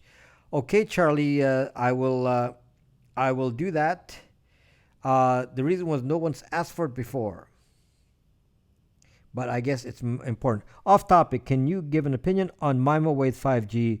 Is the real threat by the government to health from 5G? Trucker Life, that I actually have a 5G video answering that exactly on YouTube. Look for YouTube, Rob Raxman Tech, and look for 5G. Is it safe for you, or will it kill us? I think the title. Will it kill us? Now, let me answer the question of what does 5G have to do with Stingray and all this. Okay. Might as well close it up with this statement on this topic, the Stingray topic. Okay. The 5G does not need an airplane to fly in the sky to find your IMSI anymore. As I told you, an airplane flies in the sky, and if it knows your general cell tower area, it can actually pinpoint your exact location because they fly the airplane, and then your phone will announce, "I'm here, and this is my IMSI," and announce your location. They don't have to do that with 5G. In 5G, they're using beamforming, so the carrier actually knows exactly where you are within a few feet. The beam will focus on 5G is based on beamforming, so it will actually just point the beam. It's a software-controlled beam. So the beam with the MIMO, as you adequately, correctly referred to it, the MIMO antenna will focus software focused. The beam will point at you. Librams do not use 5G. No, they will use 4G. The current model will use 4G, just like the iPhones and all that. So no, the Libram 5. I don't think they have a 5G baseband that they can use yet. So the current models will not have any 5G capability, which is actually good. I don't need 5G. Okay, so anyway, back to what I'm saying. So the beam will identify your exact location, so without even having to worry about finding some way to track you, or GPS, or even internet. They can Wi-Fi triangulation. They can triangulate your exact position with 5G. Okay, you can't block Stingray. No. No. Yes, I'm sorry. Yes, you can block Stingray. Buy a Libram 5 and turn off the carrier baseband. There's a hardware switch. Libram 5. Yes, Tinkerballs, before 2007, 2005 and prior were a lot safer than we are today. 2005 and prior. So, anyway, please don't be like Tinkerballs. Please, if you want to support what I do here, please support me by subscribing to my VPN instead of using some alternate bad products out there. I should just stick with a 4G 2020 iPhone and avoid 5G until I'm forced. I'm going to try to do that, Trucker Life. I'm going to try to do that because they want to charge you more money with 5G for what? So they can track you more. Again, Kelp, there's Kelp for you. Again, Kelp confused by what cybersecurity is and privacy. He doesn't understand the difference. I hope the Libram 5 switches are decent quality and can take a large number of daily actuations. Yes, some dude. I see you, some dude. I got to talk to you. It's actually what I talked about in my broadcast yesterday. So there's this guy on Reddit. There's this guy. Yes, Kelp is still alive. There's this guy on Reddit that says that Libram 5 is not secure. So went into this commentary about the Libram 5 is not secure, which I answered yesterday. But I want to just make sure some dude heard that. And you probably saw that because I saw you comment on Reddit. I don't post anything on any other platform, but I do read it. So I read the one on Reddit. And this guy went into the explanation of, Libram 5 doesn't use SE Linux, which is the secure module built by the National Security Agency to secure Linux. It doesn't have, all the secure things that like secure enclave on iOS. It doesn't have all the little cybersecurity things built in by Android for the phone. And the reality is that I don't really care how many of that kind of security you put on the phone. If you're going to spy on me with a carrier baseband, sharing the same RAM with the OS, and you can update the carrier update code with some unknown code in Flash, and Stingray me with that so that you can update it. That you can do Wi-Fi triangulation on me. I don't fucking care if the phone doesn't have the same physical security features as a fucking iPhone with a secure enclave. Okay? I mean, priorities here. You're talking about the big hole, and you're like, oh, we gotta plug it for the worst kind of hackers. It's like, zuck you. Apple refusing 5G antennas till network complete, like LTE, CDMA days. 5G is not available yet. There is no 5G. A lot of these so-called 5Gs are not 5G because they're not using MIMO. They're not also using the 30 gigahertz and up range. Yeah, they're not using the 30. 5G is in the upper gigahertz range. So you know what I'm talking about, right? Some dude. SE Android enforcement on the spy brick I'm trying to get away from. Yes, so yes. SE Linux, yes. We're going to put SE Linux. We're going to control all this. Like, for whose benefit? Yes, it's for the benefit of zucking Google. How does it benefit me? How does it benefit me? Doesn't benefit you. Okay, it's for the benefit of Google so they can say nobody can insert software that's not made by Google. Okay, zuck them. So you're going to say, well, I'm going to remove that. I'm going to install my own Lineage OS or whatever other OS you want to load on there. And it's like, it's like they're all missing the point. It doesn't matter what OS you load. The baseband is still attached. The baseband is still controlled by somebody, three-letter agencies and cell towers. When Apple went to Verizon, Surf and Talk simultaneously was unavailable because Apple refused using interesting trucker. I actually didn't know about that particular old antennas in new phones and waited. I actually didn't know about that. So in order for 5G to actually work on a phone, they have to use something MIMO. They have to use some other kind of MIMO antenna on this as well. So I presume they don't have MIMO antenna. Since I got your attention, going back to changing IMI being illegal, does that mean buying multiple basebands for the swapping them out, essentially changing the IMEI illegal? No, some dude, that is definitely legal. That is definitely legal. That's like buying burner phones. But I don't think they're cheap, some dude. They could be like $40 a piece.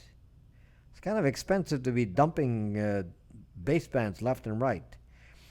Was the RAM sharing configuration planned or just a happy accident to exploit? Twitty, the RAM sharing was by design, and partly it was because they wanted to make the phones thinner and use less power.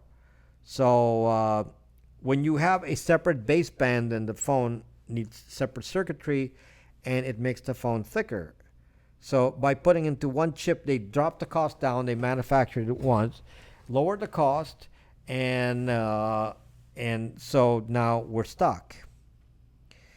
Yeah. So yeah, Trucker Life, they're gonna build MIMO, but there's no MIMO on these. So kind of what's the point, right? So yeah, my if you watch my video on 5G, it actually explains the details of how MIMO works. Is it legal for VPNs to charge for protection than sell your private info? Unfortunately, there's no laws against that, Tinkerballs. There is no law against that. That's why the scary ones like Opera, anything free. If you're using a free VPN, they're selling your data. You don't want that. Okay, can I put DuckDuckGo on my? Can I use DuckDuckGo solely? It's on everything, on all of my devices are all on DuckDuckGo. So I'm satisfied with DuckDuckGo. And so how does Librem thwart carrier update hacks and Stingray hacks? The carrier baseband is a separate chip and separate board. They're not attached to the OS. So if they attack the Stingray, the baseband, they don't affect the OS. So it's not going to do anything. It doesn't have access to the memory of the OS. Whereas on Stingray, they can actually affect the OS. So they can do all the carrier updates they want. They're not going to get data from the OS. Plus, you can switch it off. So that's a lot safer. Okay? Yes. Understand that I use my own VPN. So, I certainly won't want to have a third-party agency or anything see data on there. There's absolutely no logs on bytesvpn.com. There are absolutely no logs. None. Because I would be logged. Okay?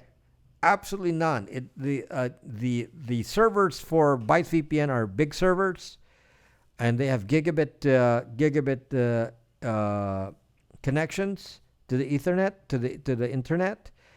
But they only have 32 gigabytes of hard disk space, including the OS. So they have no space for logs. They're not designed to have any space to do anything else on purpose. So simply that, I'm telling you, with 32 gigabytes and 10 gigabytes of that is probably used by the OS. So you have 20 gigabytes left. There isn't much to can store with that. Trucker Life, don't trust them. I do not trust. No DDG app for laptop, though. I have to default it as your browser search. No, you just go to every browser and you default it to DuckDuckGo, which is all you need to do. Yeah, I default all. I use all the browsers. You've watched my video on browser isolation, browser threats. And I use several browsers. In fact, this particular computer here has 4 browsers. So on an average computer, I have 4 or 5 browsers going. And although it uses a lot of memory, I have multiple browsers running at the same time from different companies. Firefox, Chrome, Chromium. If it's Apple, Safari, Tor. And that gives them a different fingerprint. So you got to do that. It screws up. It gives disinformation. Remember when 5 megabyte floppies, 5 megabytes floppies, Twitty? I'm from the 360K days. 360K days. 360K floppy, then it became 1.2. 1.2. And then, and you're talking about 5 megabytes, those are biggies. Those are big. Those are big in space, not big in size. Yeah. So, anyway, any more questions? I hopefully I've educated you enough here on a lot of these and why I'm, very, very concerned about phone security. Next week, I hope, unless something else happens in the news, I really want to talk about computer security. I really want to talk about computers because Libram exposes certain things that I already know as well. And Libram tries to handle some of these things that we all know is unsafe on these computers. And I want to talk about that next week. There you go, Trucker Life. I started on hard sectored 8-inch floppies. Yes, Eagle Source. It was K. No. It was 5. It was no. No. The original one was 360K. The very, very first. You're probably not old enough for that. So, yeah, the original one. Yeah, you got to be old enough for that. So I'm aging myself here by talking about 360K floppies. So, yeah, 360K floppies was the original one. And 8088 processors. So, even a Raspberry Pi is many times more powerful than an 8888 processor. It's not just our present, we are living it. Yes, we are living it. Yes. 1984. I have a video saying that too. I have so many videos on that nobody watches. So, fortunately, guys, some people, guys and gals, so fortunately, some people are watching me. My channel is starting to grow quickly. If you look, I gained, I don't know, 500 subscribers just in the last month. So it's growing really, really fast. So it's started to accelerate, and I'm past 2K now, and I'll be at 25K, 2500K in a few weeks, and then by the end of the year, I probably be closing in on 4K. So it's happening very, very fast now. Been out of the loop. Wow. So it's happening. The people are watching. The algorithm is finally recognizing me, and the algorithm is excited every time I do anything that's related to phones. So if you're getting bored by my phone topics, it's because I'm trying to get the algorithm to understand that to pay attention to me when I talk about phones, because they're liking the phone videos. Believe it or not, and lighten up, the fact that the millennials no longer like to use Facebook, maybe it's just hitting them sideways. So yeah, millennials are not fond of Facebook anymore. Can't wait for your play. Thank you, play button. So that's too long from now, Twitty. I think that's 100K. I also had to punch my IBM card for my programming, the IBM 750. Yeah, I don't want to age myself, but describing all the software I know. Do a video related to cars, you will see a spike. No. If the video is not related to something that is unique, there are too many other people making them. So before I go, I'm going to give you another demonstration of the security product. This is the Brack Secure radar sensor. This is the Brack Secure radar sensor. This is one of my products. And so it'll be in the case, obviously. And it will have a built-in speaker. So here we go. You leave the house. Alarm sequence initiated now. Okay, then it's gonna do that. I can change all the wording. Yeah, but you can actually make Instagram pseudo anonymous. Wait cat spying on us and controlled by China. Wait cat spying on us and controlled by China. Yeah, buy your security systems from China, and they will spy on you too. So instead, buy it from me. Okay, so here we go. The alarm will start soon. Alarm will start soon.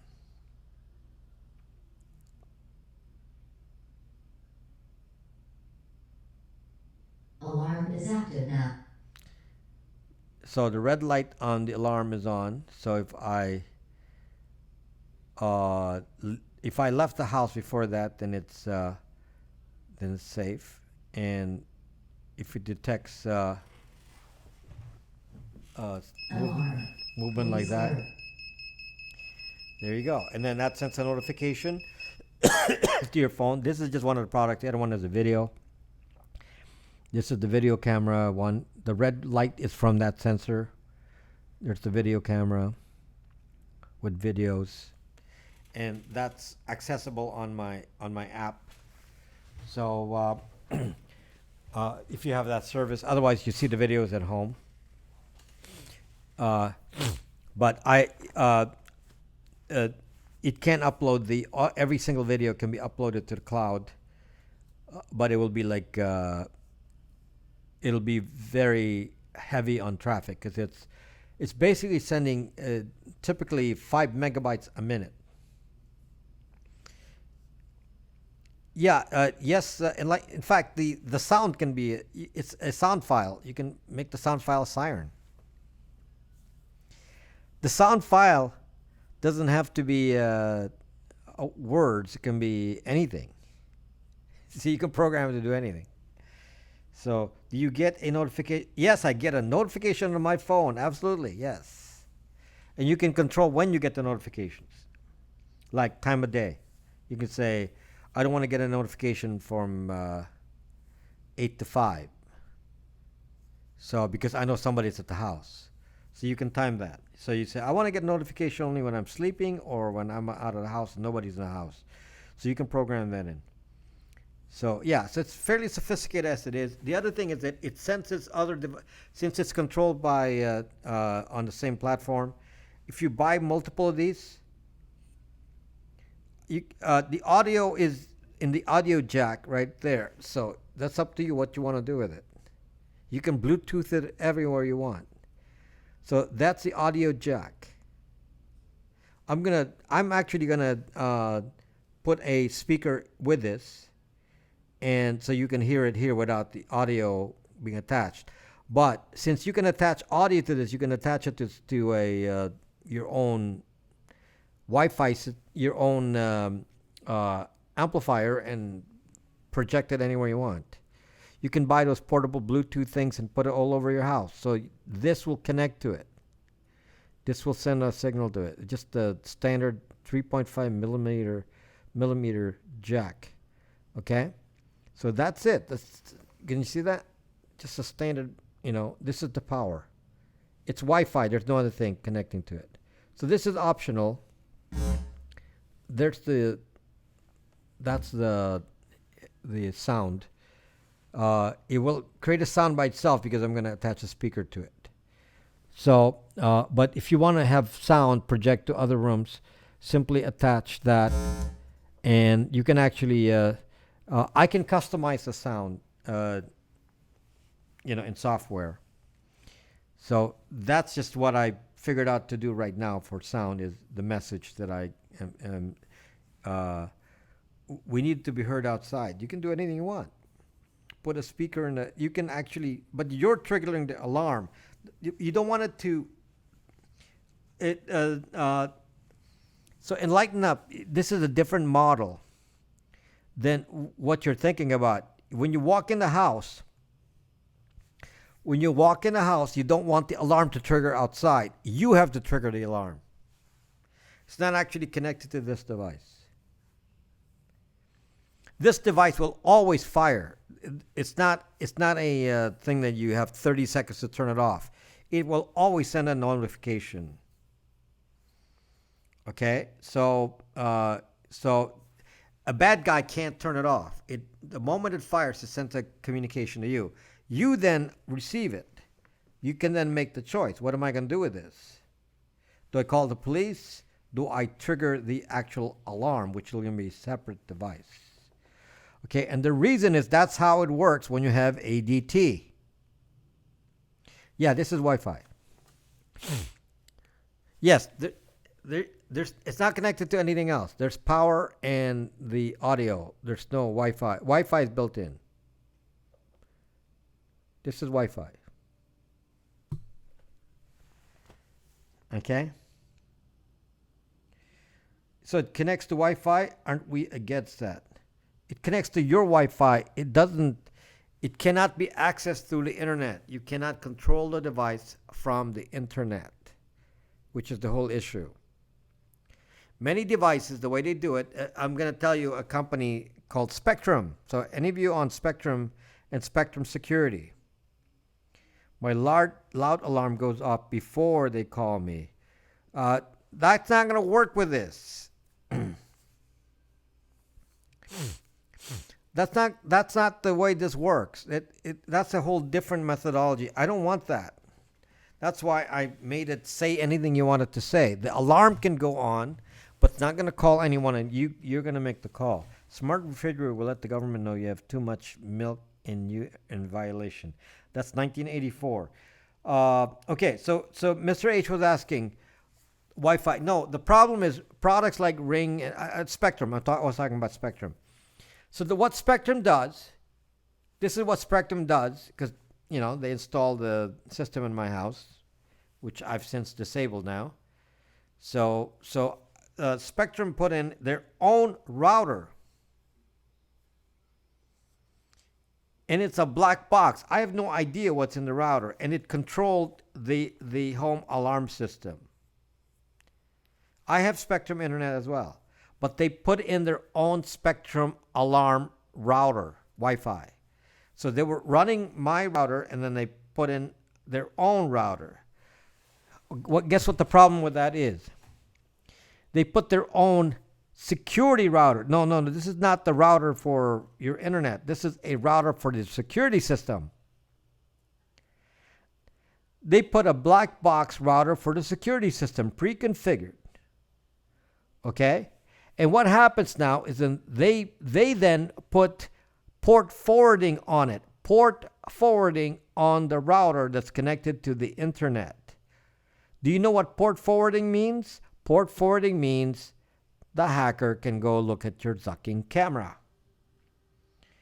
Okay? You see some of those idiots here that supposedly, big companies that sell you these products and you think, you're safe. They are not safe. Not safe. They don't know anything about cybersecurity. I don't want any kind of port forwarding on my device. There's no port forwarding here. This sends the data by push, meaning it sends the data to Brax.me only encrypted. That's the only way to see the data from it, is what it sends. It decides to send the data. You cannot pull data from it. My alarm's the same as your audio message. Phone call, totally separate. Right. Enlighten up. That's correct. That's exactly what I'm talking about. I think we should be careful of the boards of the parent company. Yes, Trucker Life, you should be. So I have disconnected Spectrum, and I didn't have an option because I was already on them. And, when they were purchased by Charter, they decided that they were going to leave the security business. And so they weren't committed to it. So I said, zuck you. So I made my own. So this one, even now, it's sensing motion. It's turning green. It's sensing motion, even though it doesn't set up my alarm, because the alarm doesn't go until I press the button. The alarm doesn't get into alarm mode until I press the button. So if I'm in a house, I leave it be. And then if I wanted to you could put several of these in your house. This can cover a big square footage because it's radar. It's radar based. It doesn't require any lighting or anything. And so, like this room here is approximately, the room I'm in here is probably 500 square feet, I'm going to guess. And this one device will cover that. Actually, covers beyond it. But so it doesn't care about sound, Trucker Life.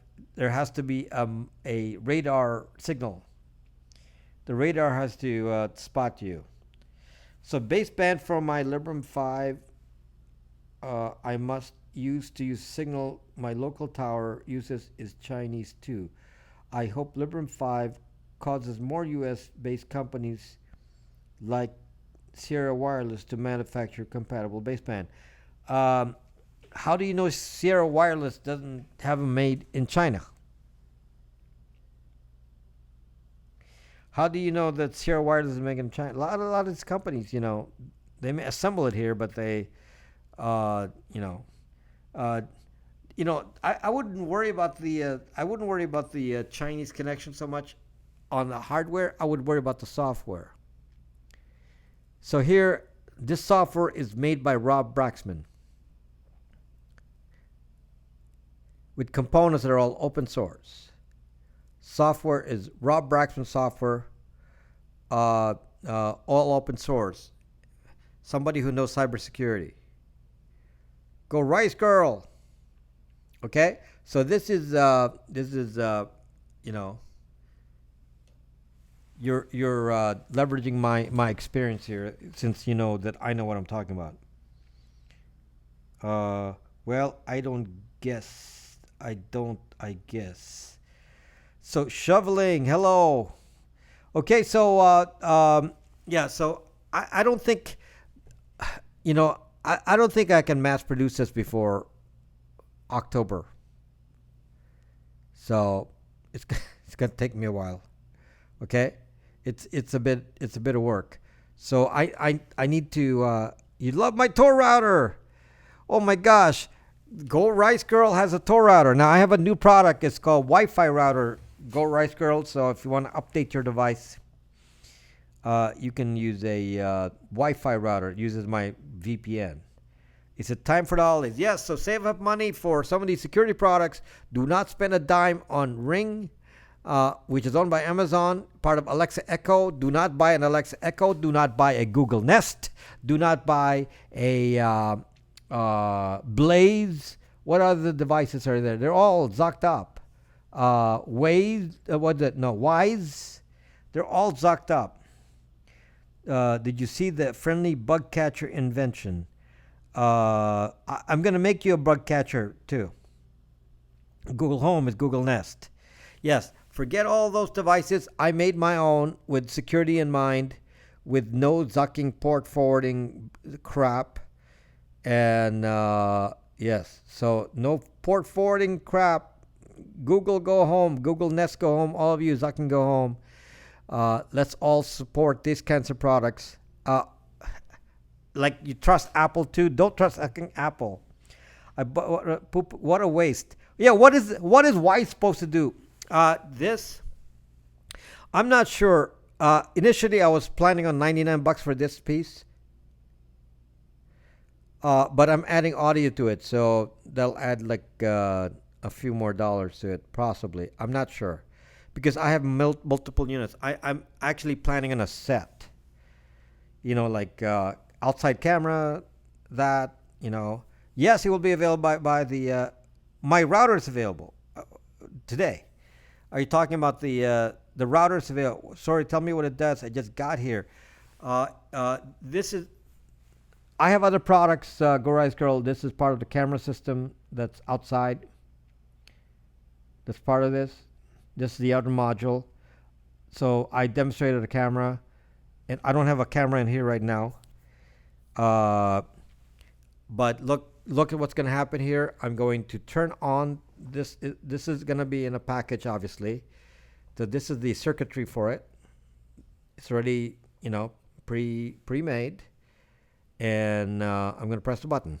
Alarm sequence initiated now. Okay, so there you go. Then it fires up the alarm. I'll send you a Twitter DM. Come on, Kathy, talk to me in Brax. I don't talk on Twitter. Got the piggy bank active.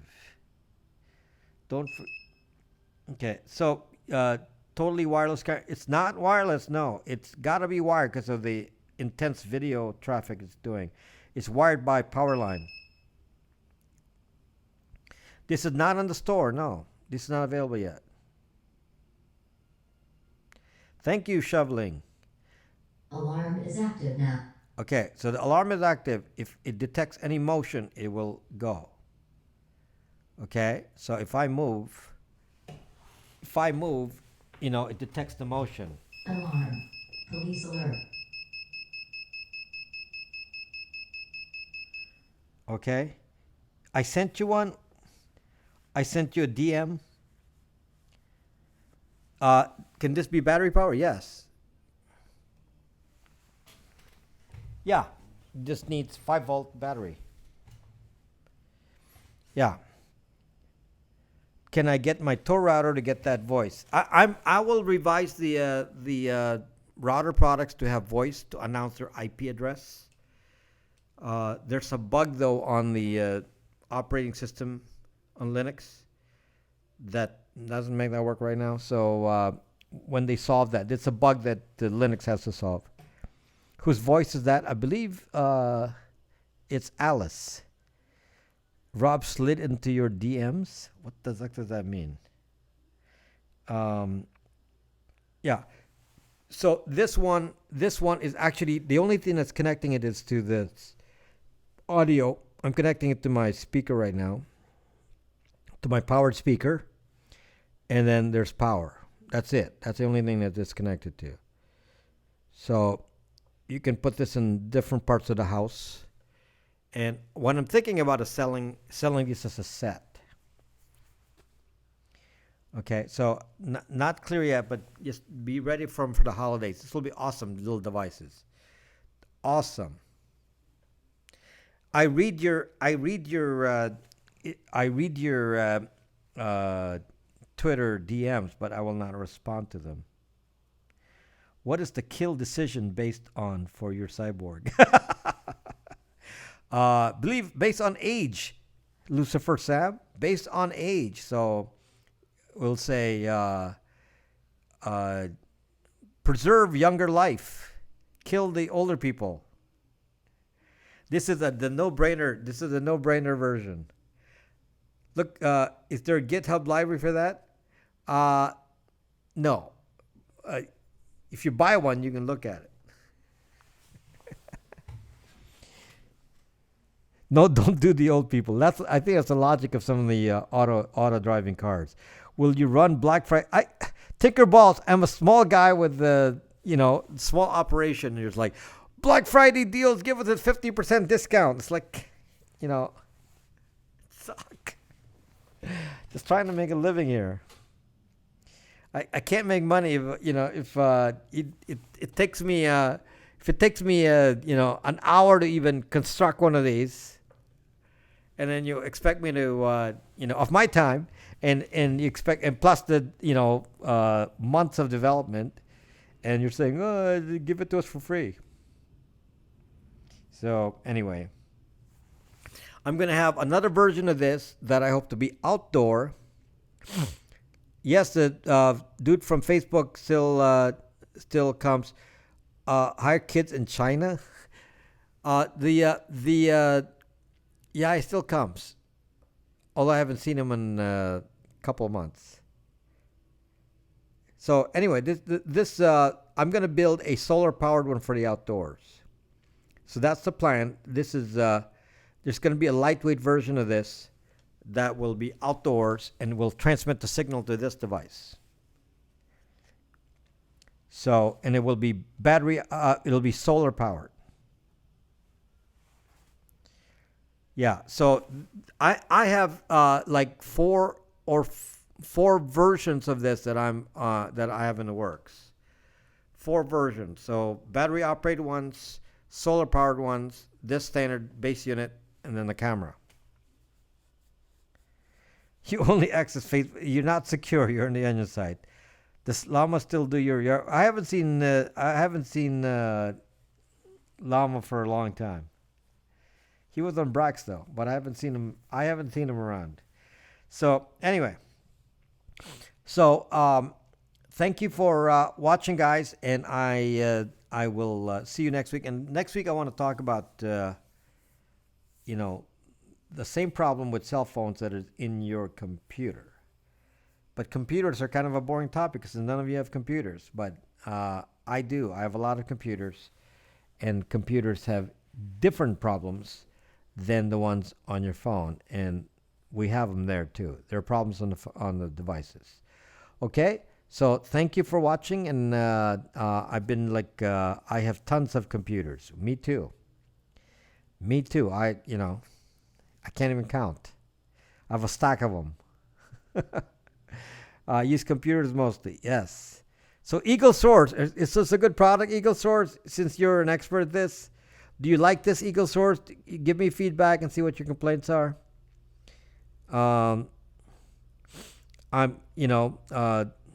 was actually trying to get it to give me status codes, by computer voice, so that I don't have to put a monitor in. And except for that bug, I can't do it right now. What kind of shield is that on there? It's my own. I made it. There's no shield on there that you don't purchase it. This is made by me.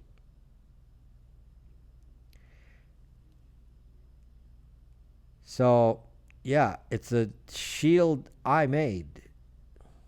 That's the alarm system shield. So you can see that.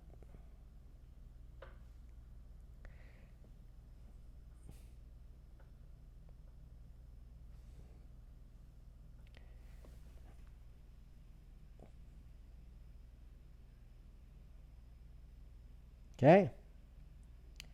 You can see the original Raspberry Pi below it. So, there. That makes sense? No, a shield, it's not shielding anything. The shield is the name for some additional circuitry you put on top of a Raspberry Pi. The term is called shield. But there's a bunch of chips on there you can see. Hard to see, but it's pretty cool stuff. Okay? Cool stuff. So, yeah, so gonna be reasonably priced. Gonna be busy making. Maybe I can't do videos anymore because I'll be busy making these.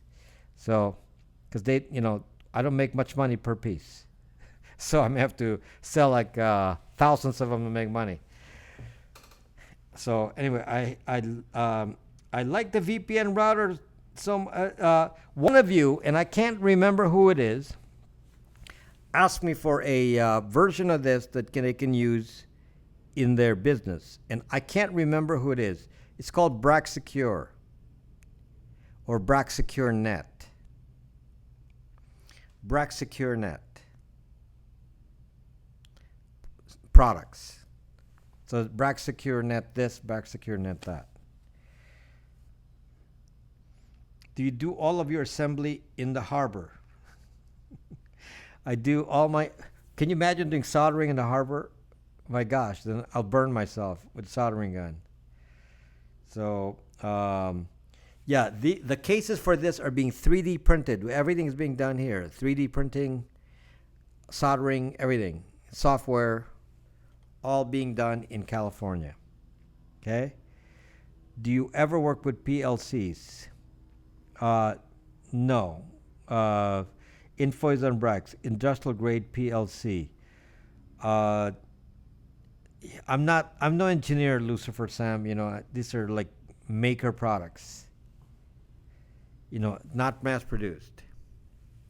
I may have to mass produce the PCB because it's really hard to solder this. Takes too much time. Yeah, this one has no fee to monitor. You used to work with PLCs. Do you do all the assembly line? Yeah. So what did I miss? PLC is more robust, accommodates for heat conditions, etc. The outdoor the case is custom made, so it's 3D printed. So we're redesigning the case, so that's why I don't have a case to show now. There's a camera mounted outside right now, and in a case. Yeah, you can use this for business. Yes, they run well for business. There's no reason you couldn't use it for anything. Yes. They're unhackable for business, personal use, whatever. It doesn't make any difference. They will all work for all those environments. So yes, you can use it in business. So yes, I'm just a small player. I'm just called a maker. Guys who build these kinds of things are called makers. So I am a maker. So I had to do all the electronics here and such. Okay? So I didn't go to engineering school for electronics, so I don't know anything about that. I went to medical school. Yeah, you should be able to. I probably wouldn't want to ship the whole thing to. Maybe just a hat, because they can buy the Raspberry Pi cheaper in the UK. So I guess I could ship to the UK. Just, cost so much more. Arduinos and PLCs. Well, I only use these. I don't like Arduinos. I do single board computers. So single board computers can be any kind of brand that runs Linux, but the least expensive ones are the Raspberry Pis. So for price performance, this is much better. And I can't even use like a Pi Zero, things like that, because this just does too much. The outside camera, this one that I'm showing you here, this is pretty sophisticated. First of all, it's HD and doing motion detecting with HD, real motion. It's really really. I mean, it captures everything that's going on in my house, in my outside my house, and I can access the videos directly from my phone. So it's uploading 5 megabyte videos constantly. Every motion event is 5 megabytes. So it's going to upload gigabytes a day. That's why it's not going to be, there's going to be a subscription if you want to use that feature, because it's like gigabytes of data a day. A day. So it's optional. The alarm here is not going to get any charge for the cloud, because this one just sends a notification. There's no charge for this. I mean, cloud-wise. Because it just sends a notification alarm. So that doesn't cost anything. Okay? So hopefully I'm sneaking in the promotion for this every time I get, since I don't really have any marketing arm here. My marketing is you guys. You will need a smaller size eventually with pictures. It's pretty small already. You want smaller than this? That's pretty small. It's smaller than an Amazon Echo. You want it smaller than that? That's already pretty tiny. So there's the limit. I'm putting a speaker on, so it will build up in bulk a little bit for the speaker. So we're gonna tweak the size. So anyway, no need to have all the features, so the size needs to have all the features, so the size is good. Pictures instead of video, RE 5 megabytes. Pictures is nothing. Yes. I can switch on a picture option. I've just found that in actual use, that the video is awesome. HD video is, if I want to really see what some burglar is doing, the HD video gives me a better idea, because the problem with a photo is by the time you capture the motion, they may not be doing anything. Their head may not be turned to you, so you may not be able to see them. The video, you can choose the actual frame. So for better security, video is a suggested one, and that's why it's wired. The camera is built on wiring to your Ethernet using power line. So wire it to your Ethernet using power line. That way, then it's tied into your LAN with high speed. If you're not wired into with power, mine is wired in by power line. Then if you're wired in by if you're using Wi-Fi, the quality may not be as good. So although you can do that, there's actually no limitations if you use power line. So because your power line, you can run an 100 megabits connection to it on power line, no problem. And this is a gigabit device, so you can actually go gigabit with this. So anyway, it's just some really good stuff here. Okay, and I want to make sure the products I make are actually good, because they have to be better than what you can find out there. Otherwise, you're not going to buy it. That's why I don't want to use Wi-Fi. The stuff you buy like Wise and it's crap.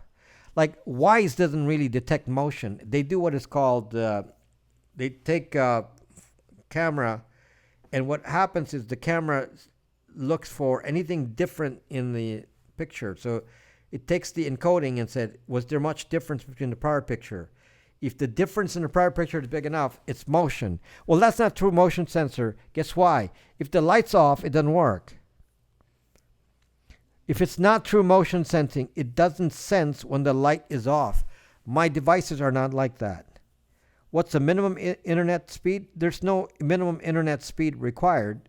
I'm talking about LAN speed and lighten up. It doesn't rely on the internet. You don't even have to use the internet. These are LAN devices. The internet portion is optional. You do not have to use the internet.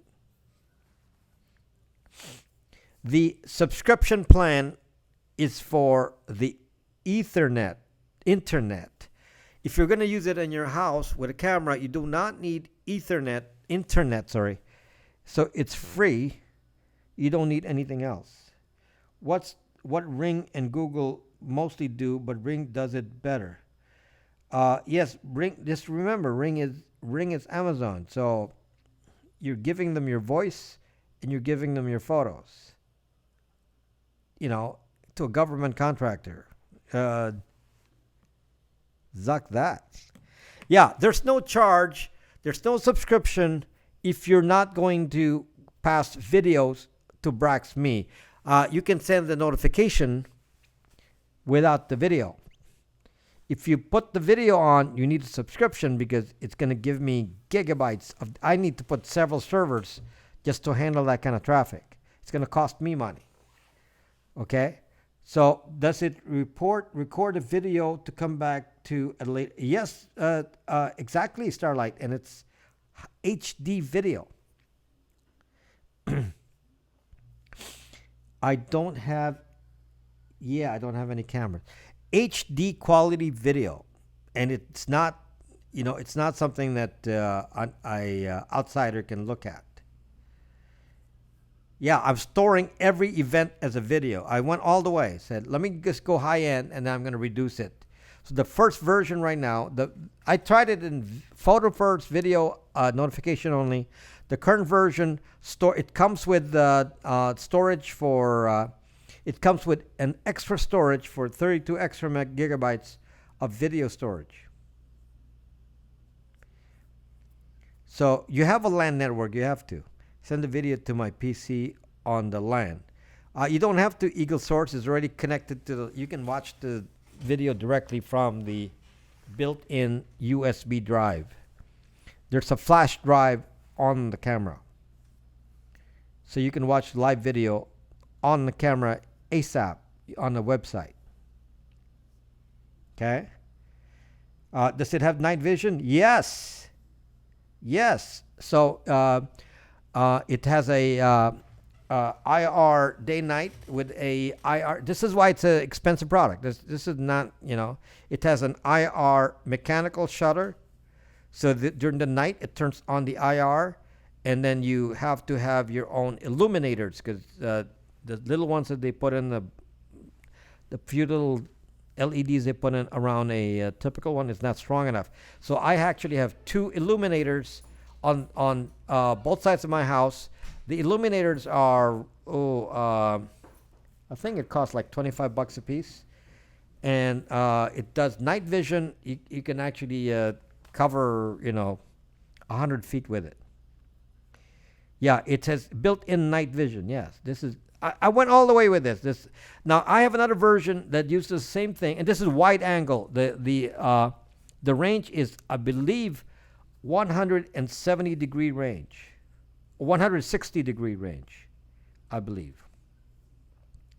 160 degree camera range, so you can capture everything with one zucking camera in HD with night vision and all that, high-speed internet, and combine that with these smaller devices. You are going to be so secure for something you would pay thousands for.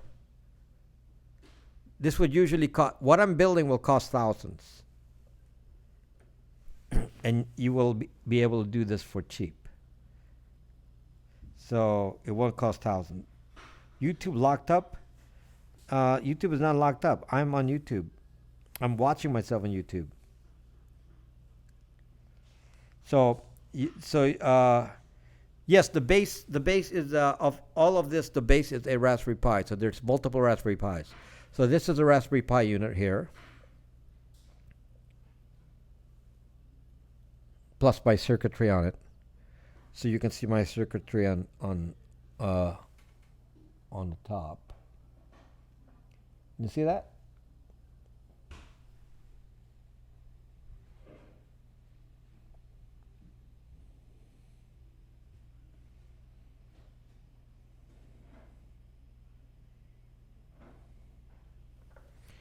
Okay, and then we're 3D printing the case. You made custom, yes. Yes. Well, it's not a PCB, it's hand soldered. I'm going to have to use a commercial PCB later on. Yeah, that's my own circuit, yes.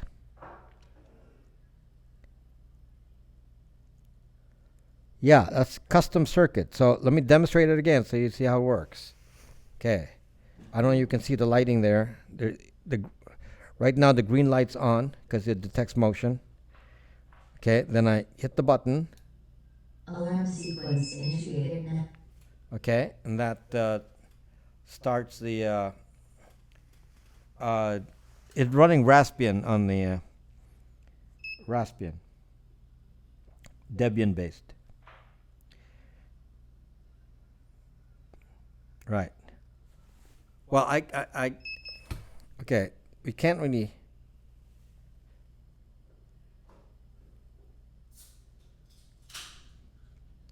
See if you can see the lights.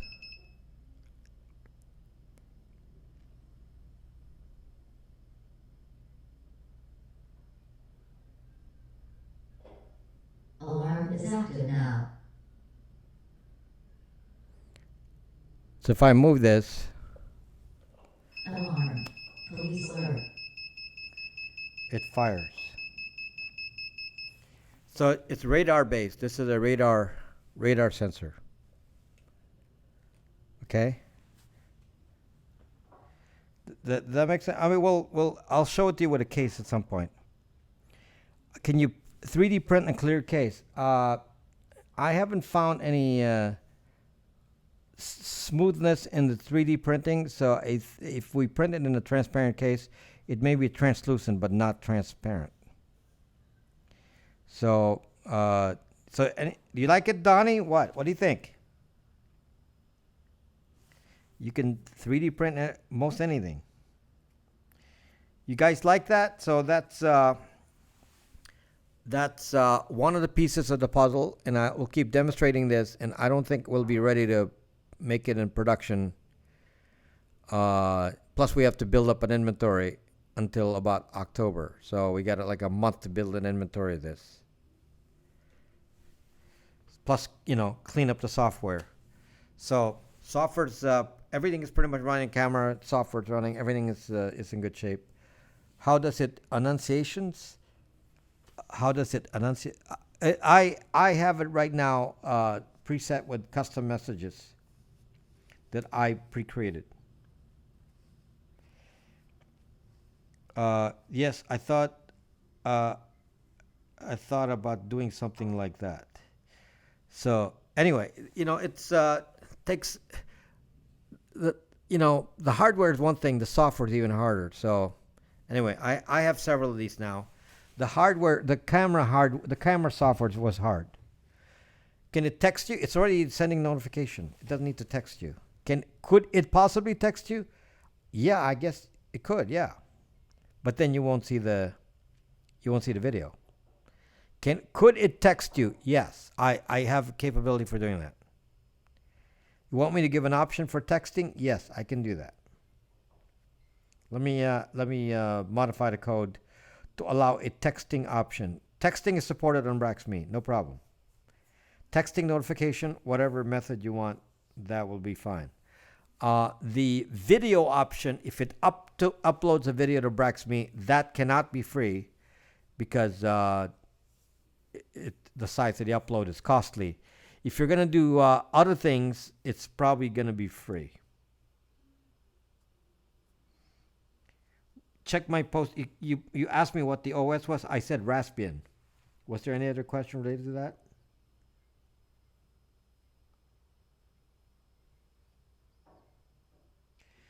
The camera range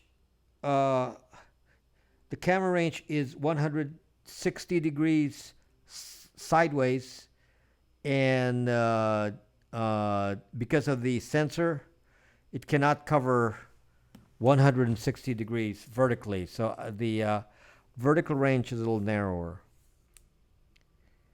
So I'm going to say the vertical is no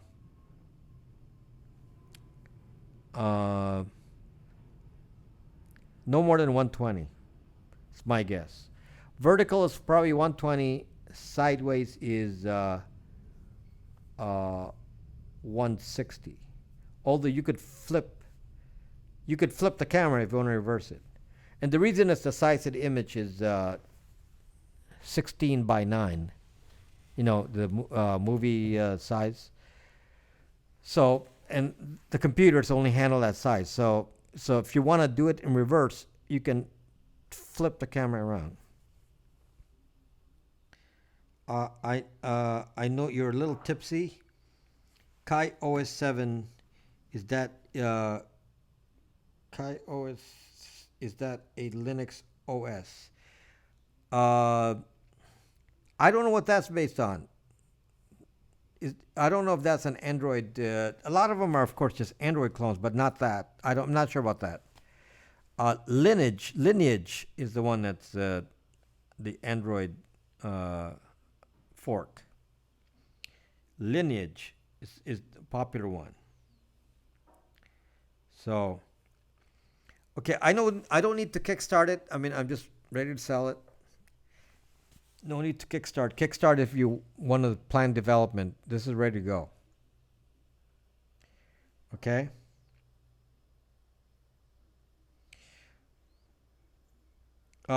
It's Kai is that how you pronounce it? Kai K is based on the Firefox one. Okay.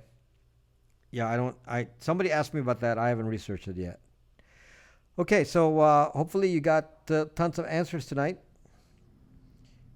And thank you for sharing information about it too, since I don't actually know the Kai OS. I don't know about that. Can it sense someone's intentions? Google can. Palantir can guess your intentions. It can even do pre-crime. So yes, it can guess your intentions if you pass it on to those systems. There must be a library somewhere for that. For what? I hope it's very practical and lighten up. And as you all know, I'm trying to make a living doing these things as well. Hard to make a living nowadays doing broadcasting, so I'm trying to create sub-product to do it. And hopefully you guys will be the initial support for me to get that going. Have a great Python library for sensing intentions. There's a Python library there's libraries for doing sensing AI on a photo, like seeing what's in the photo. It's actually fairly common now. So you can do AI on a photo and say, what am I seeing on a photo? Instead of just the camera saying alarm, you could say alarm saw a cat, alarm saw a car, alarm saw a picture. They can actually have that. Okay? So that's that's actually possible. No tariffs for Christmas. Yes. Made in the zucking USA, Trump. Made in the USA. Okay. Buy from Rob Braxman channel, made in the USA. I can't do that, Lenny. YouTube will zuck me up. Okay, so have a great time, guys. See you see you live next Friday, and I'll see you not live on videos during the middle of the week. Thank you, my friends. RPI is constructed in China, but designed in the UK. Made in China. Good night.